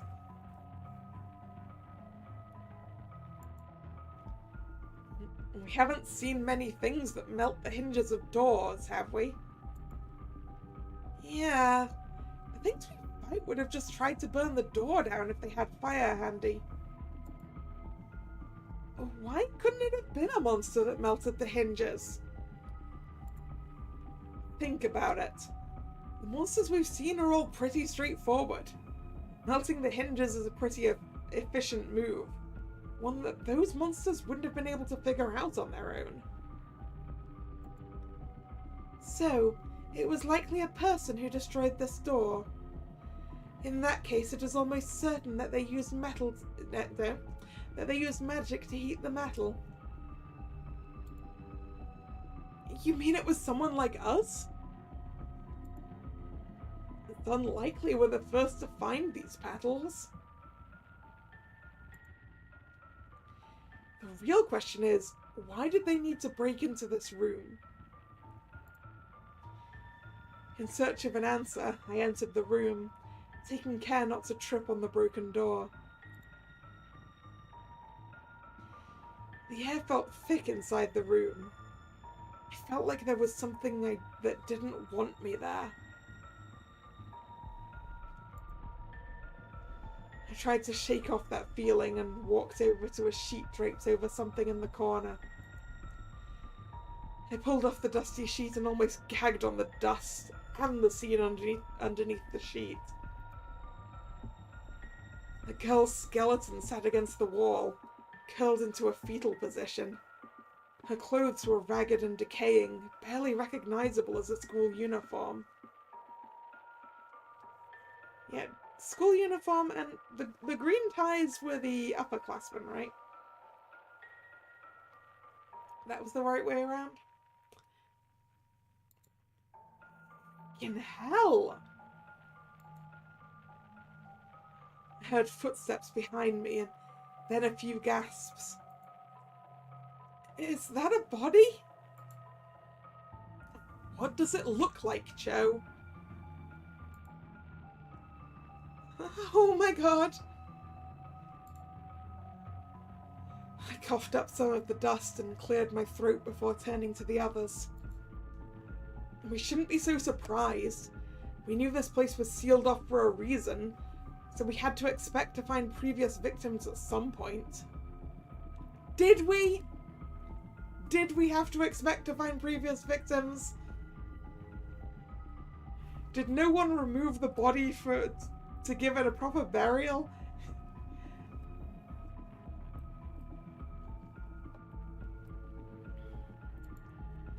Still, didn't we just figure that a person broke into this room? Because that would mean this girl was murdered for something and not by a monster. I felt a chill when I realized the implications of Cho's observation. We've explored enough for today. Let's head back for now. I'll ask about keys to the other dorm rooms. Should we not explore the room further? We'll do that another day. For now, we need to take a break. But we've only been here for like an hour. Cho, do you really have the stomach for finding more bodies today? I'd be glad to stay and watch you vomit. We still need you ready for tonight. Cho seemed a bit surprised at my outburst, but after a moment's hesitation, she nodded. Okay, fine. We'll just go then. We'll try again another day.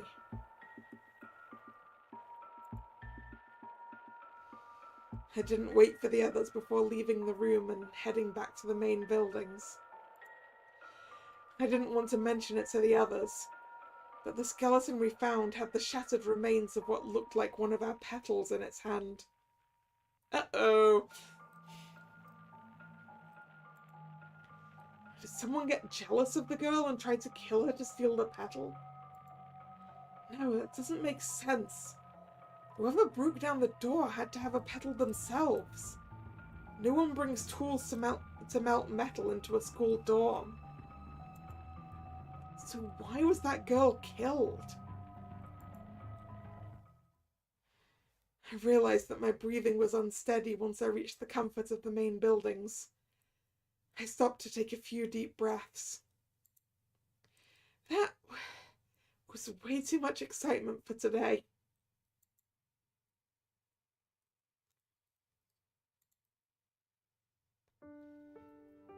I spent the next afternoon doing homework, trying to get what I saw in the restricted building the day before out of my head.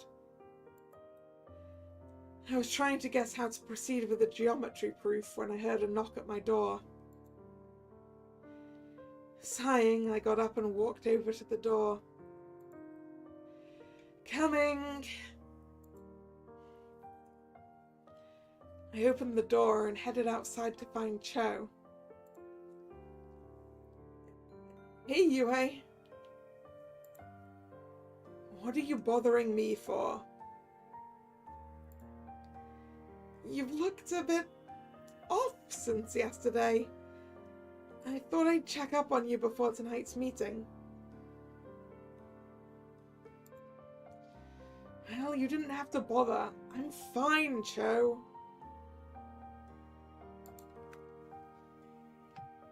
If you say so. Cho ran a hand through her hair and sighed. Oh, I guess I'll see you tonight then.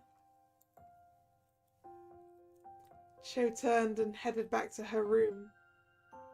I shrugged and went back into my room.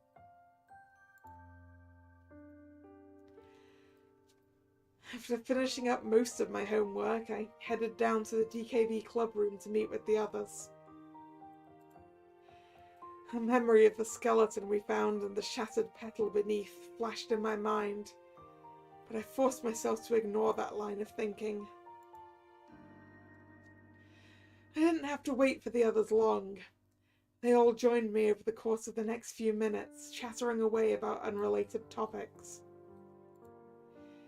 I waved to get Akomi's attention as she finished saying something to Cho. I'm heading to the 3rd floor tonight, I think. If you want to team up, that'd be fine with me. Alright! Some alone time just for us. Don't make me regret this. Cho chuckled a bit and motioned to Kagami. Alright, that means you're with me, Kagami. Affirmative. Have fun, you two. Cho and Kagami walked out of the club room together. I sighed and turned to Akomi. Have fun? We saw a dead body just yesterday. How can we have fun? I suppose we can try to make the most of the night. Let's just not get too close to the skeleton. I shook my head and turned to leave. Let's just get going already. I made sure to take the stairwell on the far end of the building from the room with the broken door when I went to the 3rd floor. I didn't want to remember that body or the strangely coloured dust beneath it right now. Akomi and I walked down the hallways stoically. Anyone watching us would have probably thought we were calm, especially since we didn't have our weapons at the ready. I kept my breathing steady, but sometimes I'd have to hold my breath when I heard a creak or another background noise interrupt the silence. It was during one of these moments when my breath was still when I heard the sound of 2 different breaths. I held up my petal and started to examine the hallway around me. Akomi transformed her petal into her naginata and leaned on it. Something wrong? Akomi seemed to sense that something was off too, since she spoke in a whisper. I heard the sound of 2 people breathing while I was holding my breath. Unless you have 2 mouths, we aren't alone. Akomi nodded slowly and stood upright, looking around for any sign of the monster. I felt a tingling in one of my ears and spun to face that direction. I saw a shape dart around a corner just too late to avoid detection. I transformed my petal into my sword and ran toward the figure. When I reached the corner, I heard something that sounded like the flapping of wings and looked up. Ooh, it's a humanoid bat. Less spikes on this one, but claws. Flying just above me was something that looked kind of like a giant bat, but at the end of its wings were pointed tips that were dripping a liquid of some kind. Uh-oh, poison bat.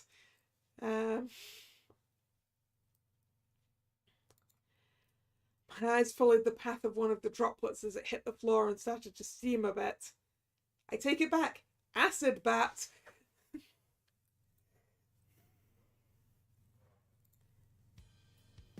Hakomi ran over to me and held her naginata at the ready. What is it? It looks like a bat. Watch out for that liquid dripping from its wings. It doesn't look safe. Hakomi nodded and took a combat stance. What's the plan? Let's try to take out its wings. I don't want it getting away. What's worse, acid or poison? Depends how strong either of them are. And whether it gets in your mouth or open wounds. Actually, both of them are bad to get into both of those things.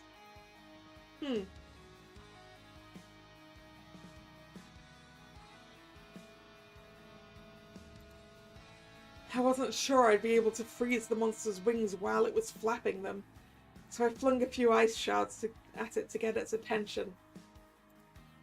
The monster dodged the projectiles easily, flying to the side and then diving towards us. Get ready! I had my sword held in front of me, ready to strike. The monster flew in close to me. I swung at it, but it twirled out of the way at the last moment. I was going to attempt a second strike when I felt my feet leave the ground, pain shooting through my shoulders. It only took a moment to realize the monster had grabbed me and was trying to fly off with me. Hakomi, get me down! I tried to swat away the monster's wingtips, which were getting too close to me with each flap. I didn't want to know what the liquid dripping from those wingtips would do to me. Hakomi chased after me, charging up a fireball in her hand. She took careful aim before she flung the blast at the monster. I'm guessing each of these girls has, like, one elemental magic, based on what we've seen. I don't think we saw Kagami's, right?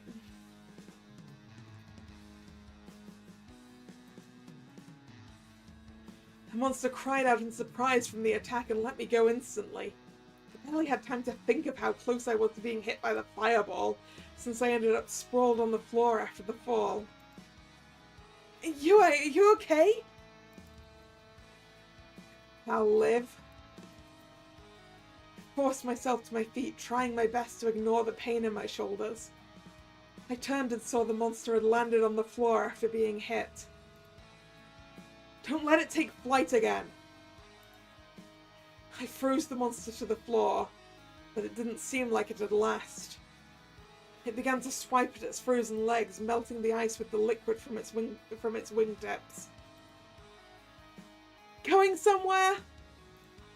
Hakomi ran over to the monster and set her naginata's blade on fire before stabbing it into the monster's face. Ah man, that is cool. Flaming naginata. The monster tried to bite at Hakomi a few times, but its attempt slowly became weaker as it began to die. After the monster stopped moving, Hakomi pulled her naginata from the monster's head. And I relaxed as well, letting the ice holding the monster to the floor melt. Within a few seconds, the monster began to fade away. I took a deep breath and rubbed one of my shoulders. The monster hadn't cut through the skin, but it still hurt to have been grabbed so tightly. You alright, Yue? Hakomi looked at me with a concerned frown, tilting her head. It'll be sore tomorrow, but it should be fine. Hakomi nodded slowly and sighed. I hope you get better soon. Sorry about letting you get grabbed. Just don't let it happen again. Okay. After all, I can't keep you to myself if you get carried off by some monster. I sighed and adjusted my glasses. At any rate, we killed another monster. Let's get some sleep so we don't fall asleep in class tomorrow.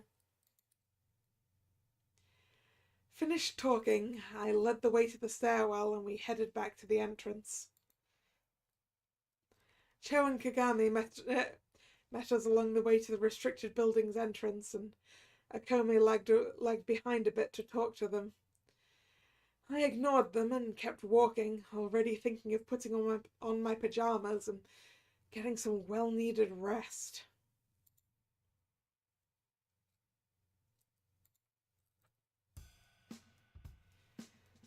When class was dismissed for the day, I stayed in the classroom while everyone else trickled out. Eventually, Miss Fujikawa and I were the only ones left. Is there something you need, Ishikami? Actually, there is. I need to talk to you about the locks in the restricted building. I see. I take it you need the master key to the old dorms before you can explore the building freely. That's right. Are you sure unlocking the doors will be a good idea? We both know what happened the last time a sealed door was opened. The monsters are appearing in the hallways, despite there not being anything suggesting that they came from the open rooms. We're thinking that the monsters are being created by something in one of the locked rooms. Miss Fujikawa nodded, crossing her arms. If you're certain you can handle anything that happens, I'll get you the master key for the old dorms.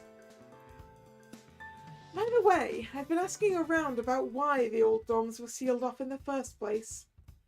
I'll be sure to let you and the others know if I find anything useful.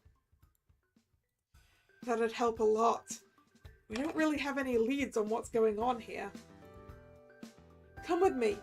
We'll collect the master key for the old dorms so that you can get back to your investigation.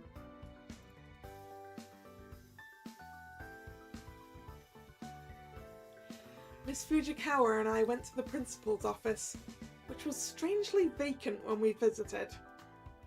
Miss Fujikawa unlocked a glass case and took a rusty key from a board studded with labelled key holders and handed the key to me. With the master key in hand, I headed to the DKB club room to meet with the others. Everyone was already there when I arrived, having apparently come over right after classes ended. Hey Yue, we were just talking about what we plan to do about the restricted building today.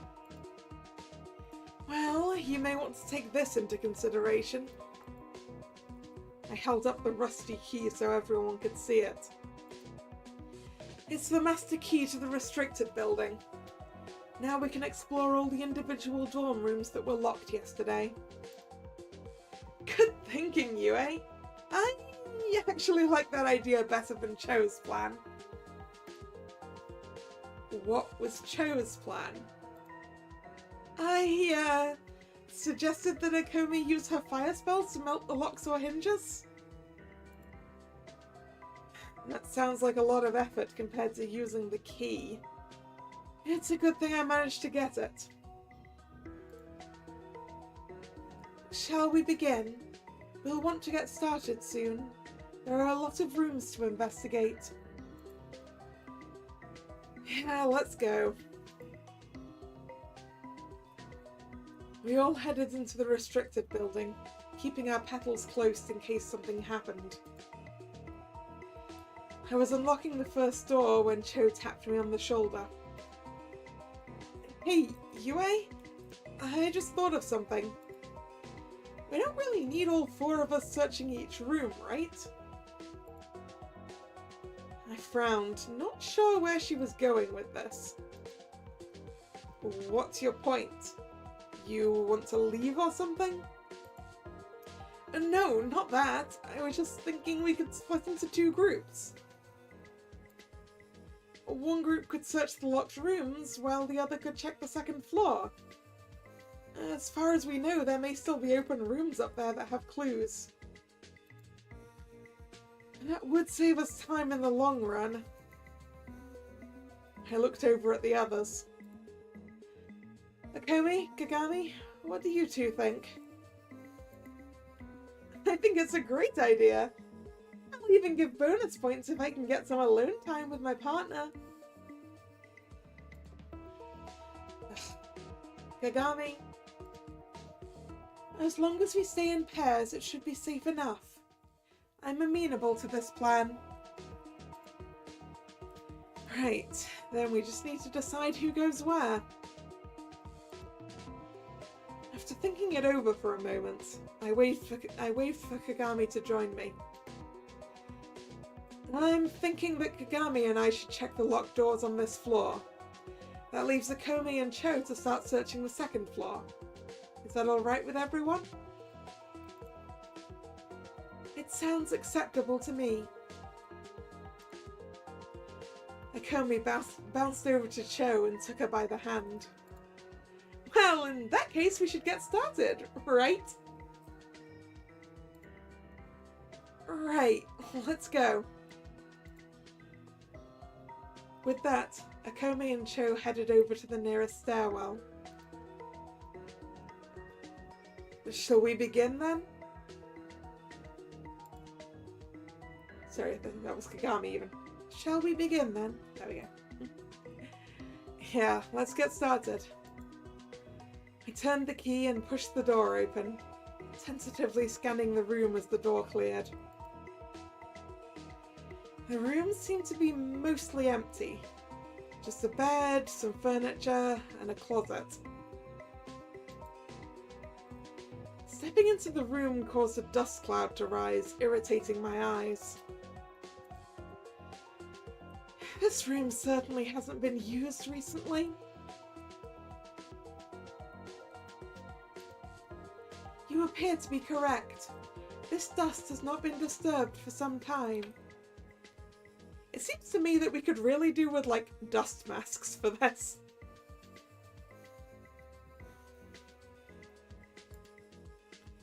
I cleared my throat before the dust I had kicked up could cause a coughing fit. Holding a hand in front of my face, I peeked further into the room. Unless there's a secret loose board or something, I don't think anything is in here. I will examine the room more closely. Perhaps you should unlock the next in the meantime? I nodded and left the room, waving dust out of my face. I started working on unlocking the next door, hoping this room wouldn't be as dusty.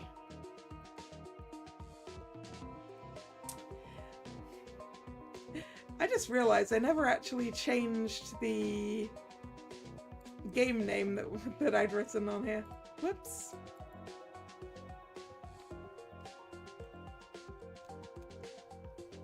Let's have this say the right thing.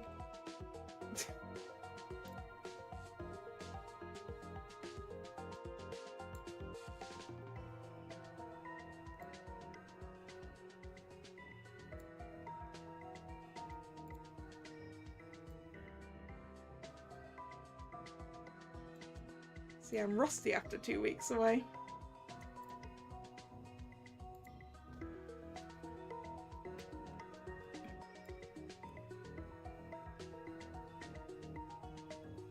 Right, that's better.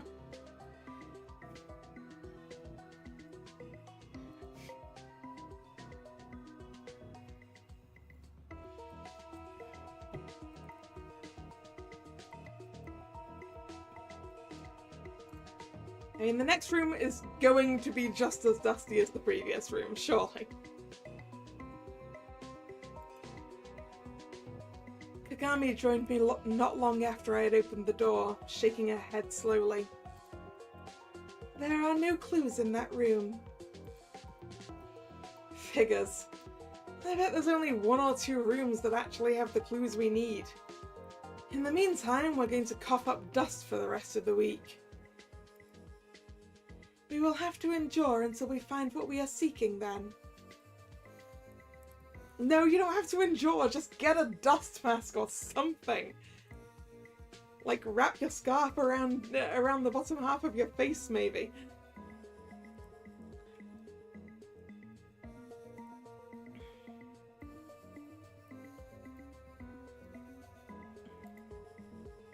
Yeah, let's just hope we find it sooner rather than later. In that case, we'd best get back to it. I opened the door to the second room slowly, hoping not to kick up too much dust. Room number 2. Let's start searching. We spent the better part of 2 hours checking locked rooms on the first floor, but each room was the same as the last. Empty except for old furniture and dust. After checking the last room in the hallway we were in, I took off my glasses and rubbed my sore eyes. I felt like I was going to have trouble sleeping tonight with all the dust in my eyes.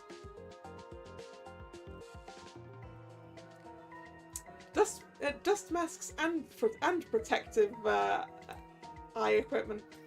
Maybe just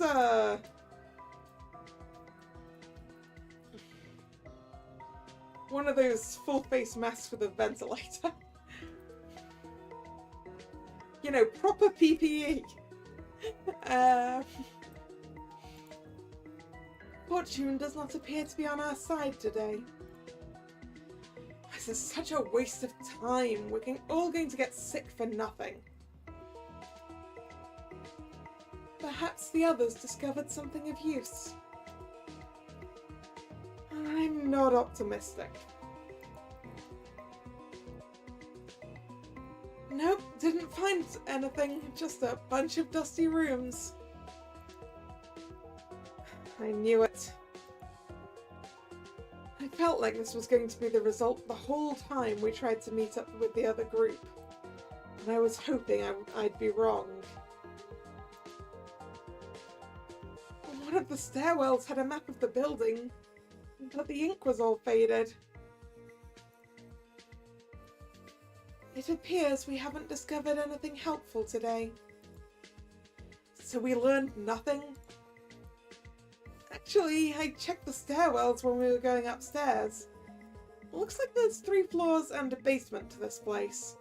Ooh, basement. Basement sounds like where a spooky monster spawner would be.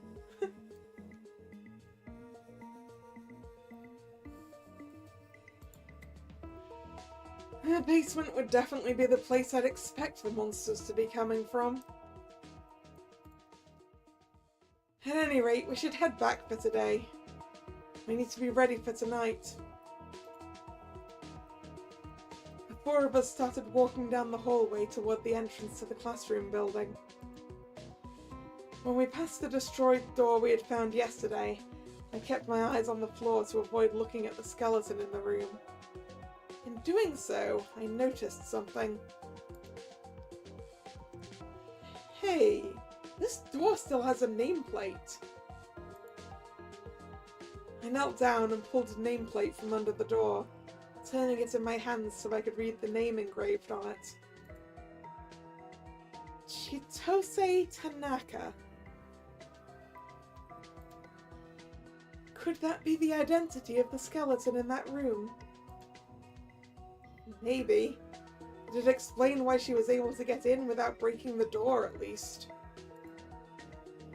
It's not a fun way to go, getting killed in your own room. Yeah, you'd think at least your own room was safe. I put the nameplate down and started walking away. Why are you putting it down? It's a clue. Take it away, do research. Well, at least we found something today. The others started talking about what they planned to do before the DKB meeting, but I ignored them and headed on my own way.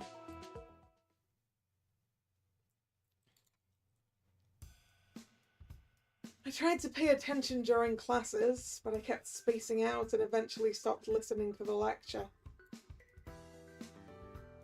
Once class was finally over for the day, I headed over to Cho and tapped her on the shoulder. What is it? I think we're going to skip searching the restricted building today. I'm thinking we need a day off. I agree. 2 days of searching and all we found was a skeleton and a nameplate. We might as well take a break. Have we done anything with that nameplate?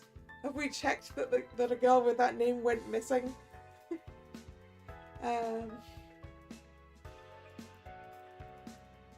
Let the others know if you see them around, or maybe text them. I'm going to drop my books off and find something to do. Alright, later, Yue. I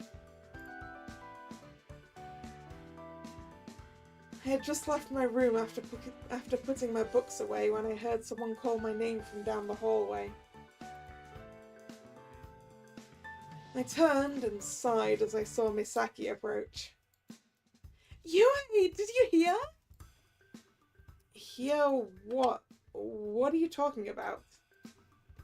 Kazu is recovering faster than expected. Miss Hirata called the hospital earlier today, and they say she might be ready to come back to school in a few days. I recalled the nasty wounds that Kasumi had suffered and wondered how that could heal in just a week. Well, it might not be healed completely, but it'll be healed enough to get her out of hospital, right? Are you sure Miss Hirata wasn't just saying that to get you off her back? I'm sure. She called me down to her office just to let me know. Miss Hirata must know that Misaki has been worried about Kasumi. Then again, it's not like anyone in the school doesn't know that Misaki and Kasumi are dating. I'll believe it when I see Kasumi in class again. Alright, alright. I just thought you'd like to know since you're her friend and all. Great! Now Misaki thinks I'm friends with Kasumi. Does Kasumi really not know how little I can tolerate her? Yeah, thanks. I'll be going now. Alright, see you later, Yue. I breathed a sigh of relief as Misaki turned to leave. I guess I'd better make the most of my time before Kasumi gets back to school. When I got to the club room to check in on the others, Kagami and Akomi were setting up a TV. What is this here for? Oh, Yue, could you press the center button on that controller there? I picked up a controller that was on the table and pressed the button, which changed the image on the TV screen. Thank you, Miss Yue. It seems everything is working as expected. What is working as expected? While we waited for Cho to arrive, Kagami explained how she had set up her laptop to display on the TV, allowing us to play a game on the TV using her controllers. After Cho showed up, Kagami began setting up the game. What game is it? She said it's called Crimson Tears. It's a fighting game. That is correct. The original game is fairly obscure now, but the modding tools are popular among certain demographics in the fighting game community.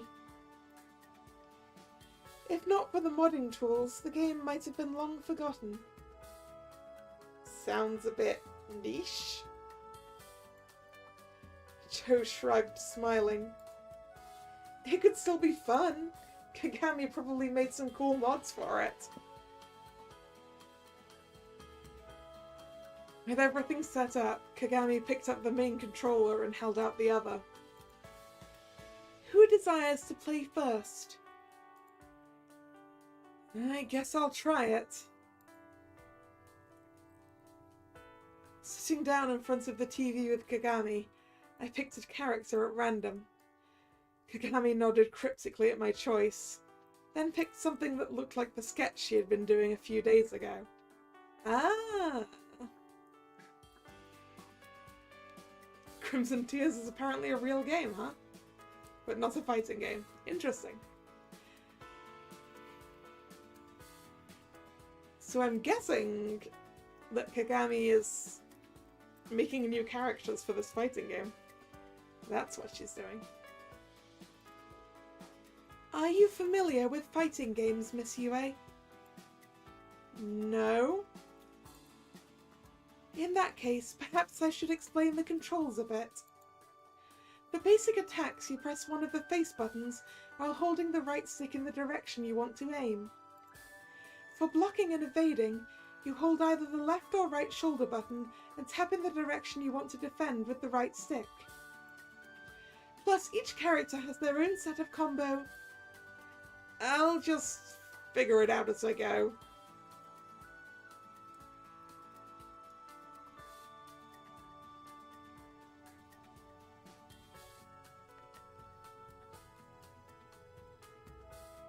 Alright, oh, it is a fighting game, but you thought it was something else. Ah.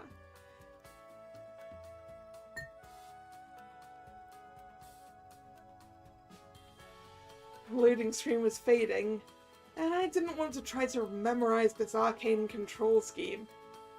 Even so, Kagami seemed taken aback by my interruption. Yue is the kind of gamer that threw out the manual. Oh, shut up. Kagami gave me a moment to figure out some basic movement controls. Then the fight began. Within seconds, chunks of my character were flying across the screen. Holy shit, did her arm come off? Oh god, I wasn't expecting that. Kagami bit her lip, but she continued to do strange things to her controller that tore my character into pieces. I apologize. I should have perhaps mentioned that this game is infamously gory. I heard a chuckle from behind me and saw Akomi was reading on her phone. Accurate dismemberment physics.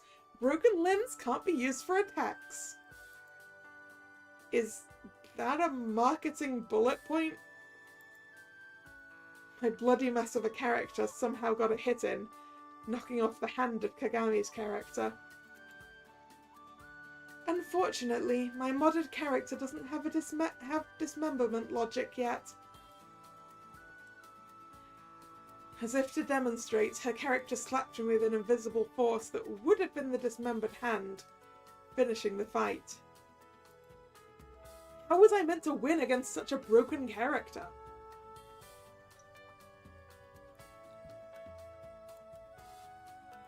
Cho leaned in, forcing a grin. I could take your spot for a bit. I'm not good with fighting games, but I'm a bit more familiar with them than you are. Fine, go for it. I'll take a snack break. I handed the controller to Cho, standing up. I should get something to eat. Oh, comfort food? I know how to help with that. Groaning, I reluctantly let Akomi come with me as we went to go find some snacks. When we came back, Cho was lying on the floor of the clubroom. Cho, what are you doing? I got perfected. Perfected? It means that I defeated her without ever taking damage.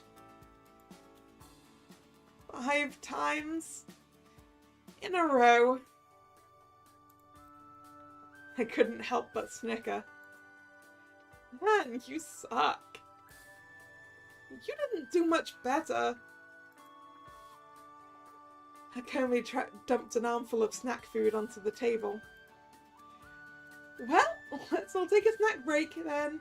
Sugar will help you forget the pain of being destroyed by Kagami. Akomi unwrapped a candy bar, winking at me. I sighed and started eating some of my chips. How do you eat so much, Akomi? You're twice as big as I am, but you eat almost 5 times as much. Akomi grinned, which was ruined a bit by the chocolate stuck to her teeth. Are you worried about my weight, Yue? Think I need to slim down? She giggled, then licked her teeth clean before continuing. Actually, most of my family has a high metabolism. My brother is super thin, so he's almost lanky. I suppose I could eat a bit less, but then I'd feel hungry all the time. My shoulders aren't going to shrink any no matter what I do. I stopped eating for a moment to consider what she said, trying to process it. Before, I wondered how you weren't fat.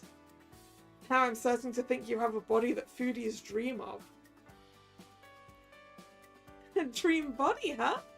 How flattered you think I'm dreamy, Yue?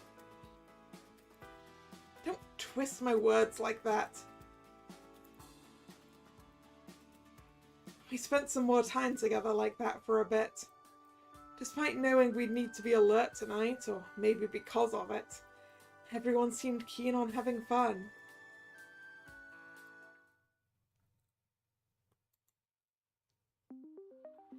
The next day, the DKB met outside the restricted building as soon as classes ended, and we began sorting out who would check which floor.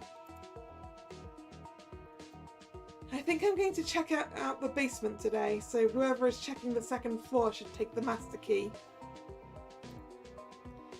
I sure hope they don't lose it. Unless you want me to search with you, I can take the key and head to the second floor. I didn't want to let Cho have the key, but it's not like she'd lose something so important. Alright, take it. Right. Who do you want to pair with? I nearly sighed when I made my decision. Akomi, let's check out the basement. Alrighty. I will accompany Cho then. Cho nodded and started leading Kagami to a stairwell. See you two later. Let's hope we find something, right? As soon as they left, Akomi turned to me with a wide grin. So, what are you planning to do to me in the basement? I'm not planning to do anything to you. I'm planning on looking for clues. I prefer you help. I shook my head and stormed down the stairwell, not waiting for a response. I wasn't in the mood for one of Akomi's pouts. Akomi and I descended into the basement and began combing the rooms for any sign of where the monsters might be coming from. It seemed like none of the doors were locked, conveniently enough. Unfortunately, this was because most of them were facilities like the cleaning room and a small kitchen. This place seems pretty nice, if a bit old. I wonder why it was left like this, though. Yeah, it's strange. I'd expect an unused building to be leveled to free up space. Despite checking every inch of the basement we could search, we couldn't find anything that could explain where the monsters were coming from. I was about to signal Akomi that we were done for the day when I felt a vibration in my pocket. I pulled out my petal and it glowed dimly in my hand. A gentle tugging feeling suggested that I walked down a dead-end hallway. Ooh, is it going to lead us to a clue or a monster? Yue, where are you going? Quiet. My petal is reacting to something. Really? I thought it was just me. I slowly inched down the hallway until my petal stopped glowing. Before I could say anything, a door materialized where the dead end used to be. Yeah, door. Very vague. Oh, what the hell? There was a strange symbol on the door that looked like a 5-petaled flower. I held up my petal to see it was a similar shape. I heard Akomi approaching from behind me, stopping as she reached the spot where I stood. Do you think this is where the monsters come from? I shrugged and approached the door. Not sure. Maybe. Why don't we try to open it then? I looked around for a latch or a door handle. I quickly realized there wasn't anything to open the door with. There wasn't even a keyhole. Well, clearly you need the petals to open this door.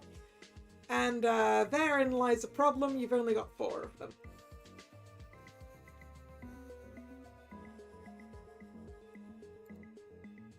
Are you seeing what I'm seeing? What are you seeing? Is there a tear in my skirt? No, I'm not looking there. I mean the lack of any handle or keyhole. Oh, yeah. That makes it hard to open. Whatever, we might as well tell the others about it before we do anything else. It's been like 2 hours since we started searching anyway. They're probably waiting for us. Yeah, let's head back for now. It doesn't look like the door is going to open easily.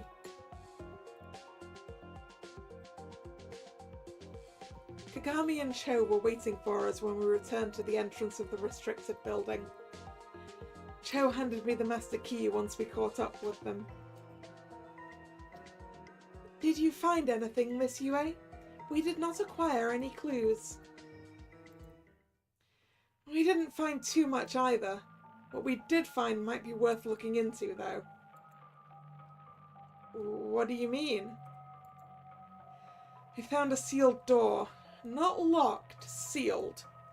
No handle, no keyhole. And it has a symbol of a flower on it, one with 5 petals. 5? Does that mean there's another petal somewhere? There might be. The flower on the door had petals that looked like ours, so I'm guessing it's connected somehow.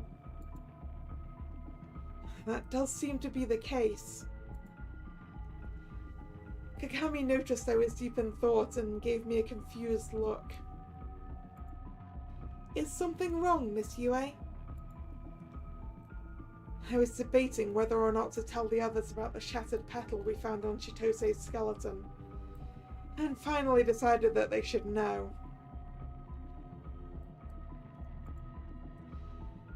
I think I know what happened to the 5th petal.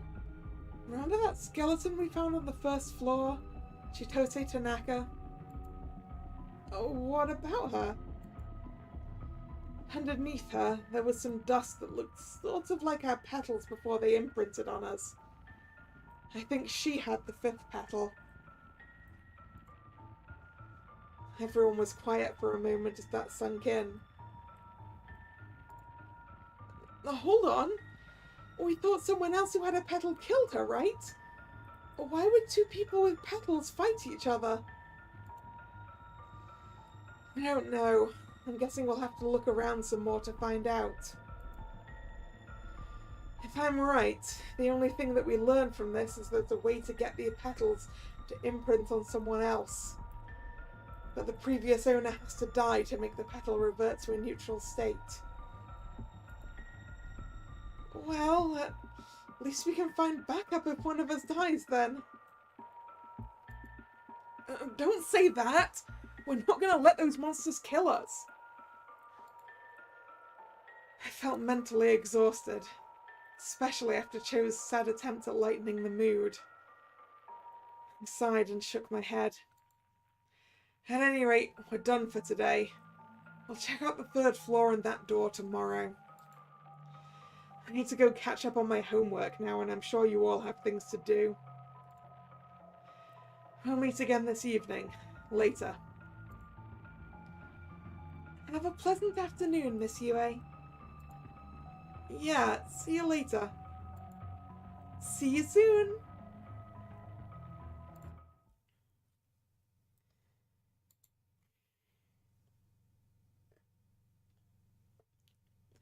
I was walking toward the DKB club room when I felt a shiver run down my spine.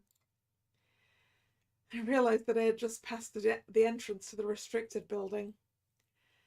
I pulled my petal out of my skirt pockets, scanning the area for any sign of danger.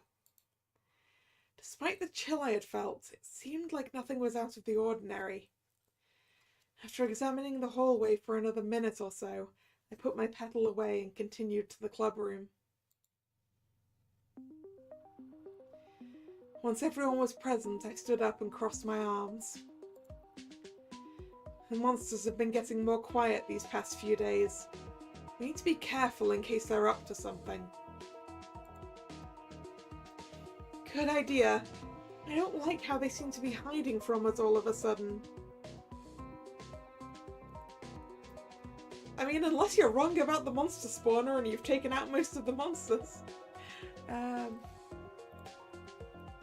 Until we find out where those monsters are coming from, we just need to keep them inside the restricted building. Are we still going to split into teams tonight, Miss Yue?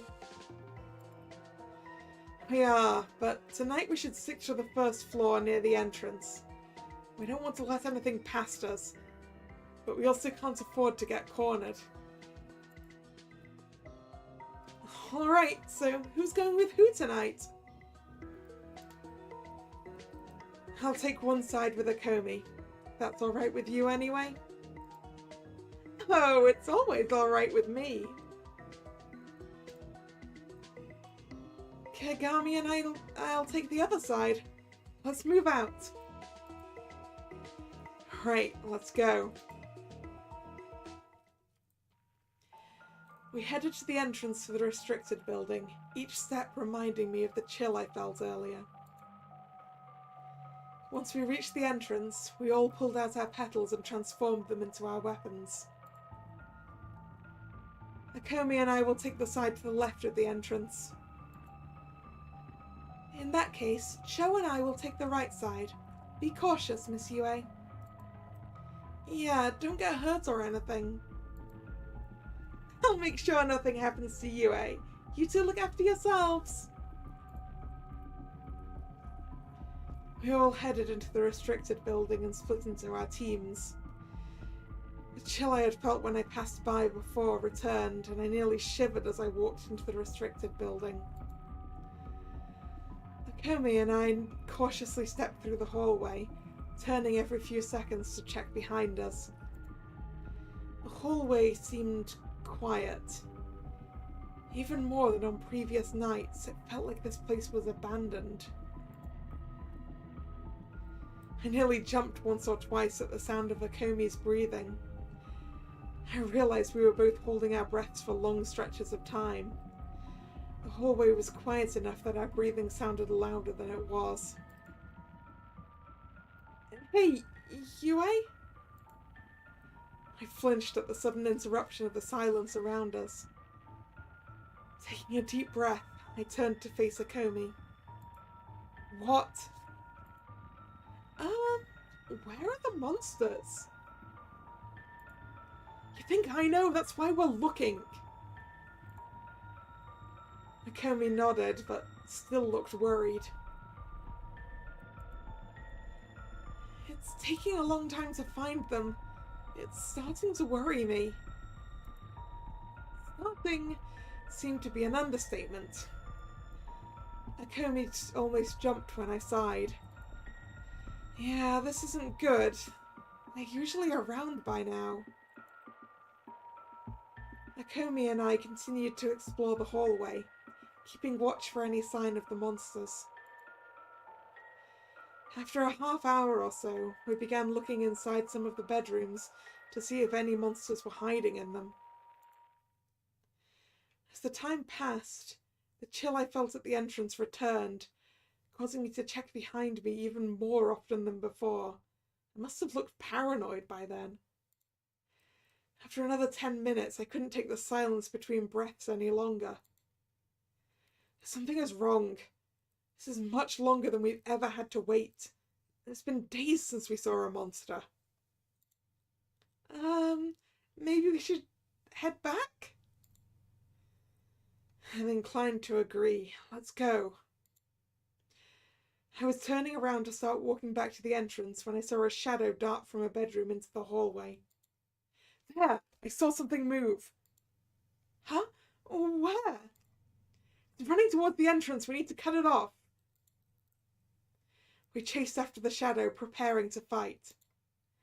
When the shadow reached the entrance, I noticed that Cho and Kagami were chasing another shadow that joined with the first one when they collided.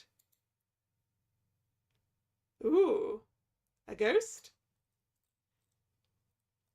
The shadows seemed to melt into each other when they combined, but after a moment they took on a solid form. I nearly gasped when the shadows parted to reveal the monster beneath, which looks like it might potentially be that skeleton. Yeah, it does look like the uniform of the skeleton. And the skeleton was wearing glasses. I don't remember if they were this shape, though. Standing between the four of us and the entrance to the classroom building was a girl that looked no older than any of us. I mean, I would say she does look older, because I'm assuming that the tie colours are relevant to the year. I would say she's at least a year older than you, but hey.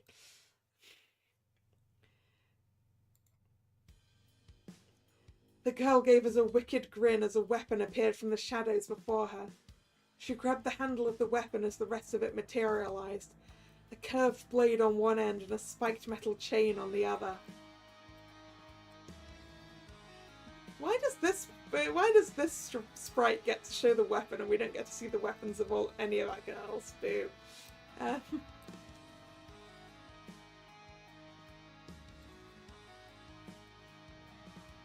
That looks like a Kusarigama. Don't let her grab your weapon with the chain. I was surprised that Kagami seemed to be taking this so calmly. But when I looked over at her, I could see that even she was tensely clinging to her weapons. I lowered my sword and took a step towards the girl. Who are you? What are you doing here? The girl's expressions shifted from a grin to an open-mouthed sneer as she started to swing the chain above her head. She's not interested in listening, Yue! Get back! I jumped backwards, hearing the sound of metal hitting the floor as the girl swung her chain at me and missed. Damn it! Well, she's not friendly. Let's take her down. I raised my sword and motioned for Cho to flank the girl. I kept an eye on the Kusarigama's chain as I sidestepped around the girl. Hey! Over here! The girl turned to face Akomi and earned a fireball to the face. She didn't seem fazed by the attack, but it was enough to distract her. Now, Cho! Cho and I both leapt at the girl from either side. I ducked in case the girl swung the chain at me and stabbed her torso. The girl swung her chain down at me from the direction I wasn't anticipating, and I pulled away at the last moment, losing my balance and throwing off my attack. While I righted myself, I saw Cho's sword parried away by the blade of the girl's Kusarigama. Damn! Akomi charged in with her naginata leveled like a spear, aiming directly at the girl's chest. It wasn't finished yet! I'm still right here! The girl sidestepped at the last moment, smacking Akomi's back with the handle of her Kusarigama as she passed by, knocking Akomi to the ground. I noticed that Kagami was sneaking around behind the girl and realized I needed to keep the girl's attention long enough for Kagami to strike. Hey, I'm not down yet! I stepped between the girl and Akomi, giving Akomi a chance to get up. I held my sword with both hands, hoping that this would be enough to avoid having it grappled away from me by that chain. The girl flung her chain at me, wrapping it around my sword. She yanked it back, but my grip made me get pulled along with the sword. I landed face first in front of the girl, still barely clinging to my sword with my right hand. I felt a shoe step on my left shoulder and guessed that the girl was about to go for a killing blow. But before that could happen, the weight on my shoulder suddenly vanished and the grip on my sword loosened. I looked up to see that Kagami was holding her knives as if she had just cut out someone's throat from behind, but there was no sign of the girl that we were fighting. Standing up, I dusted myself off and looked around. Where the hell did she go? Kagami lowered her weapons and looked around. I turned to see Cho helping Akomi up. When Cho saw I was looking at her, she shook her head. I have no idea. As soon as Kagami cut her throat, she vanished. Just like the dead monsters, but faster. I looked around again, but Cho was right. The girl was gone. What was that? Akomi stretched her neck and retrieved her naginata from the ground. When no one else seemed to have an answer to my question, she shrugged at me.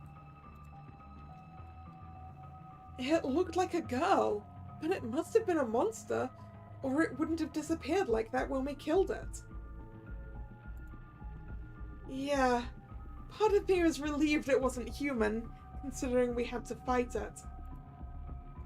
Still, this isn't good. Now we have monsters that look like people. That may be the reason why we didn't find any other monsters today. It may take whatever is creating these monsters more energy to make them look human. I'd almost rather fight the other monsters, though. Yeah, the other monsters have less tactics. I sighed and let my weapon transform back to normal. Well, this one is dead, and that's what matters right now.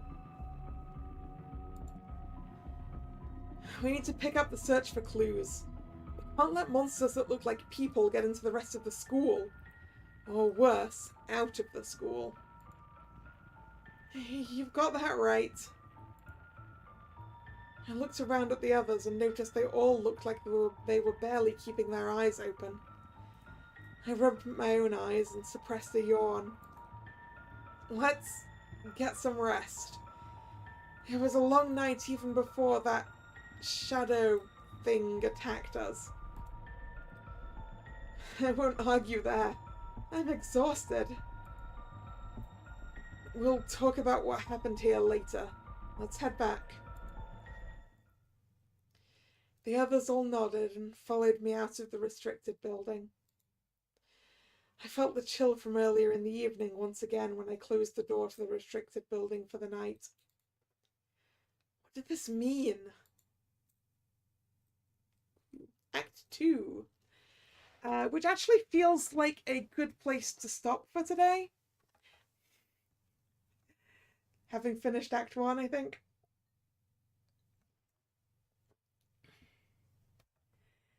Now, this game, I actually have access and permission for the whole game, so we will be continuing this at some later date.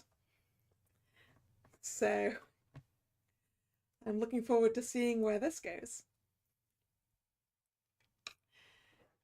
So, once again, there are a number of links in the description box for this game, as well as for the rest of the festival.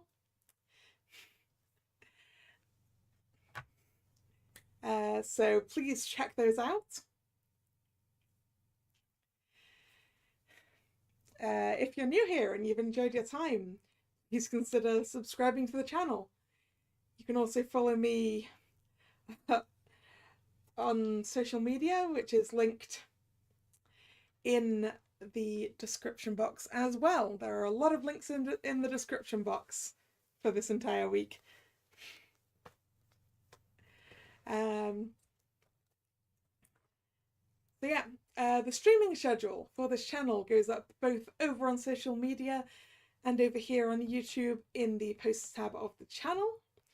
The next scheduled stream is Friday, 7 p.m. and that is, let me just double check. That will be Soul Set, my next game for this event. So hope to see you then, or another time. Once again, thank you very much for coming, and this is Kalla signing out. See ya! Bye bye!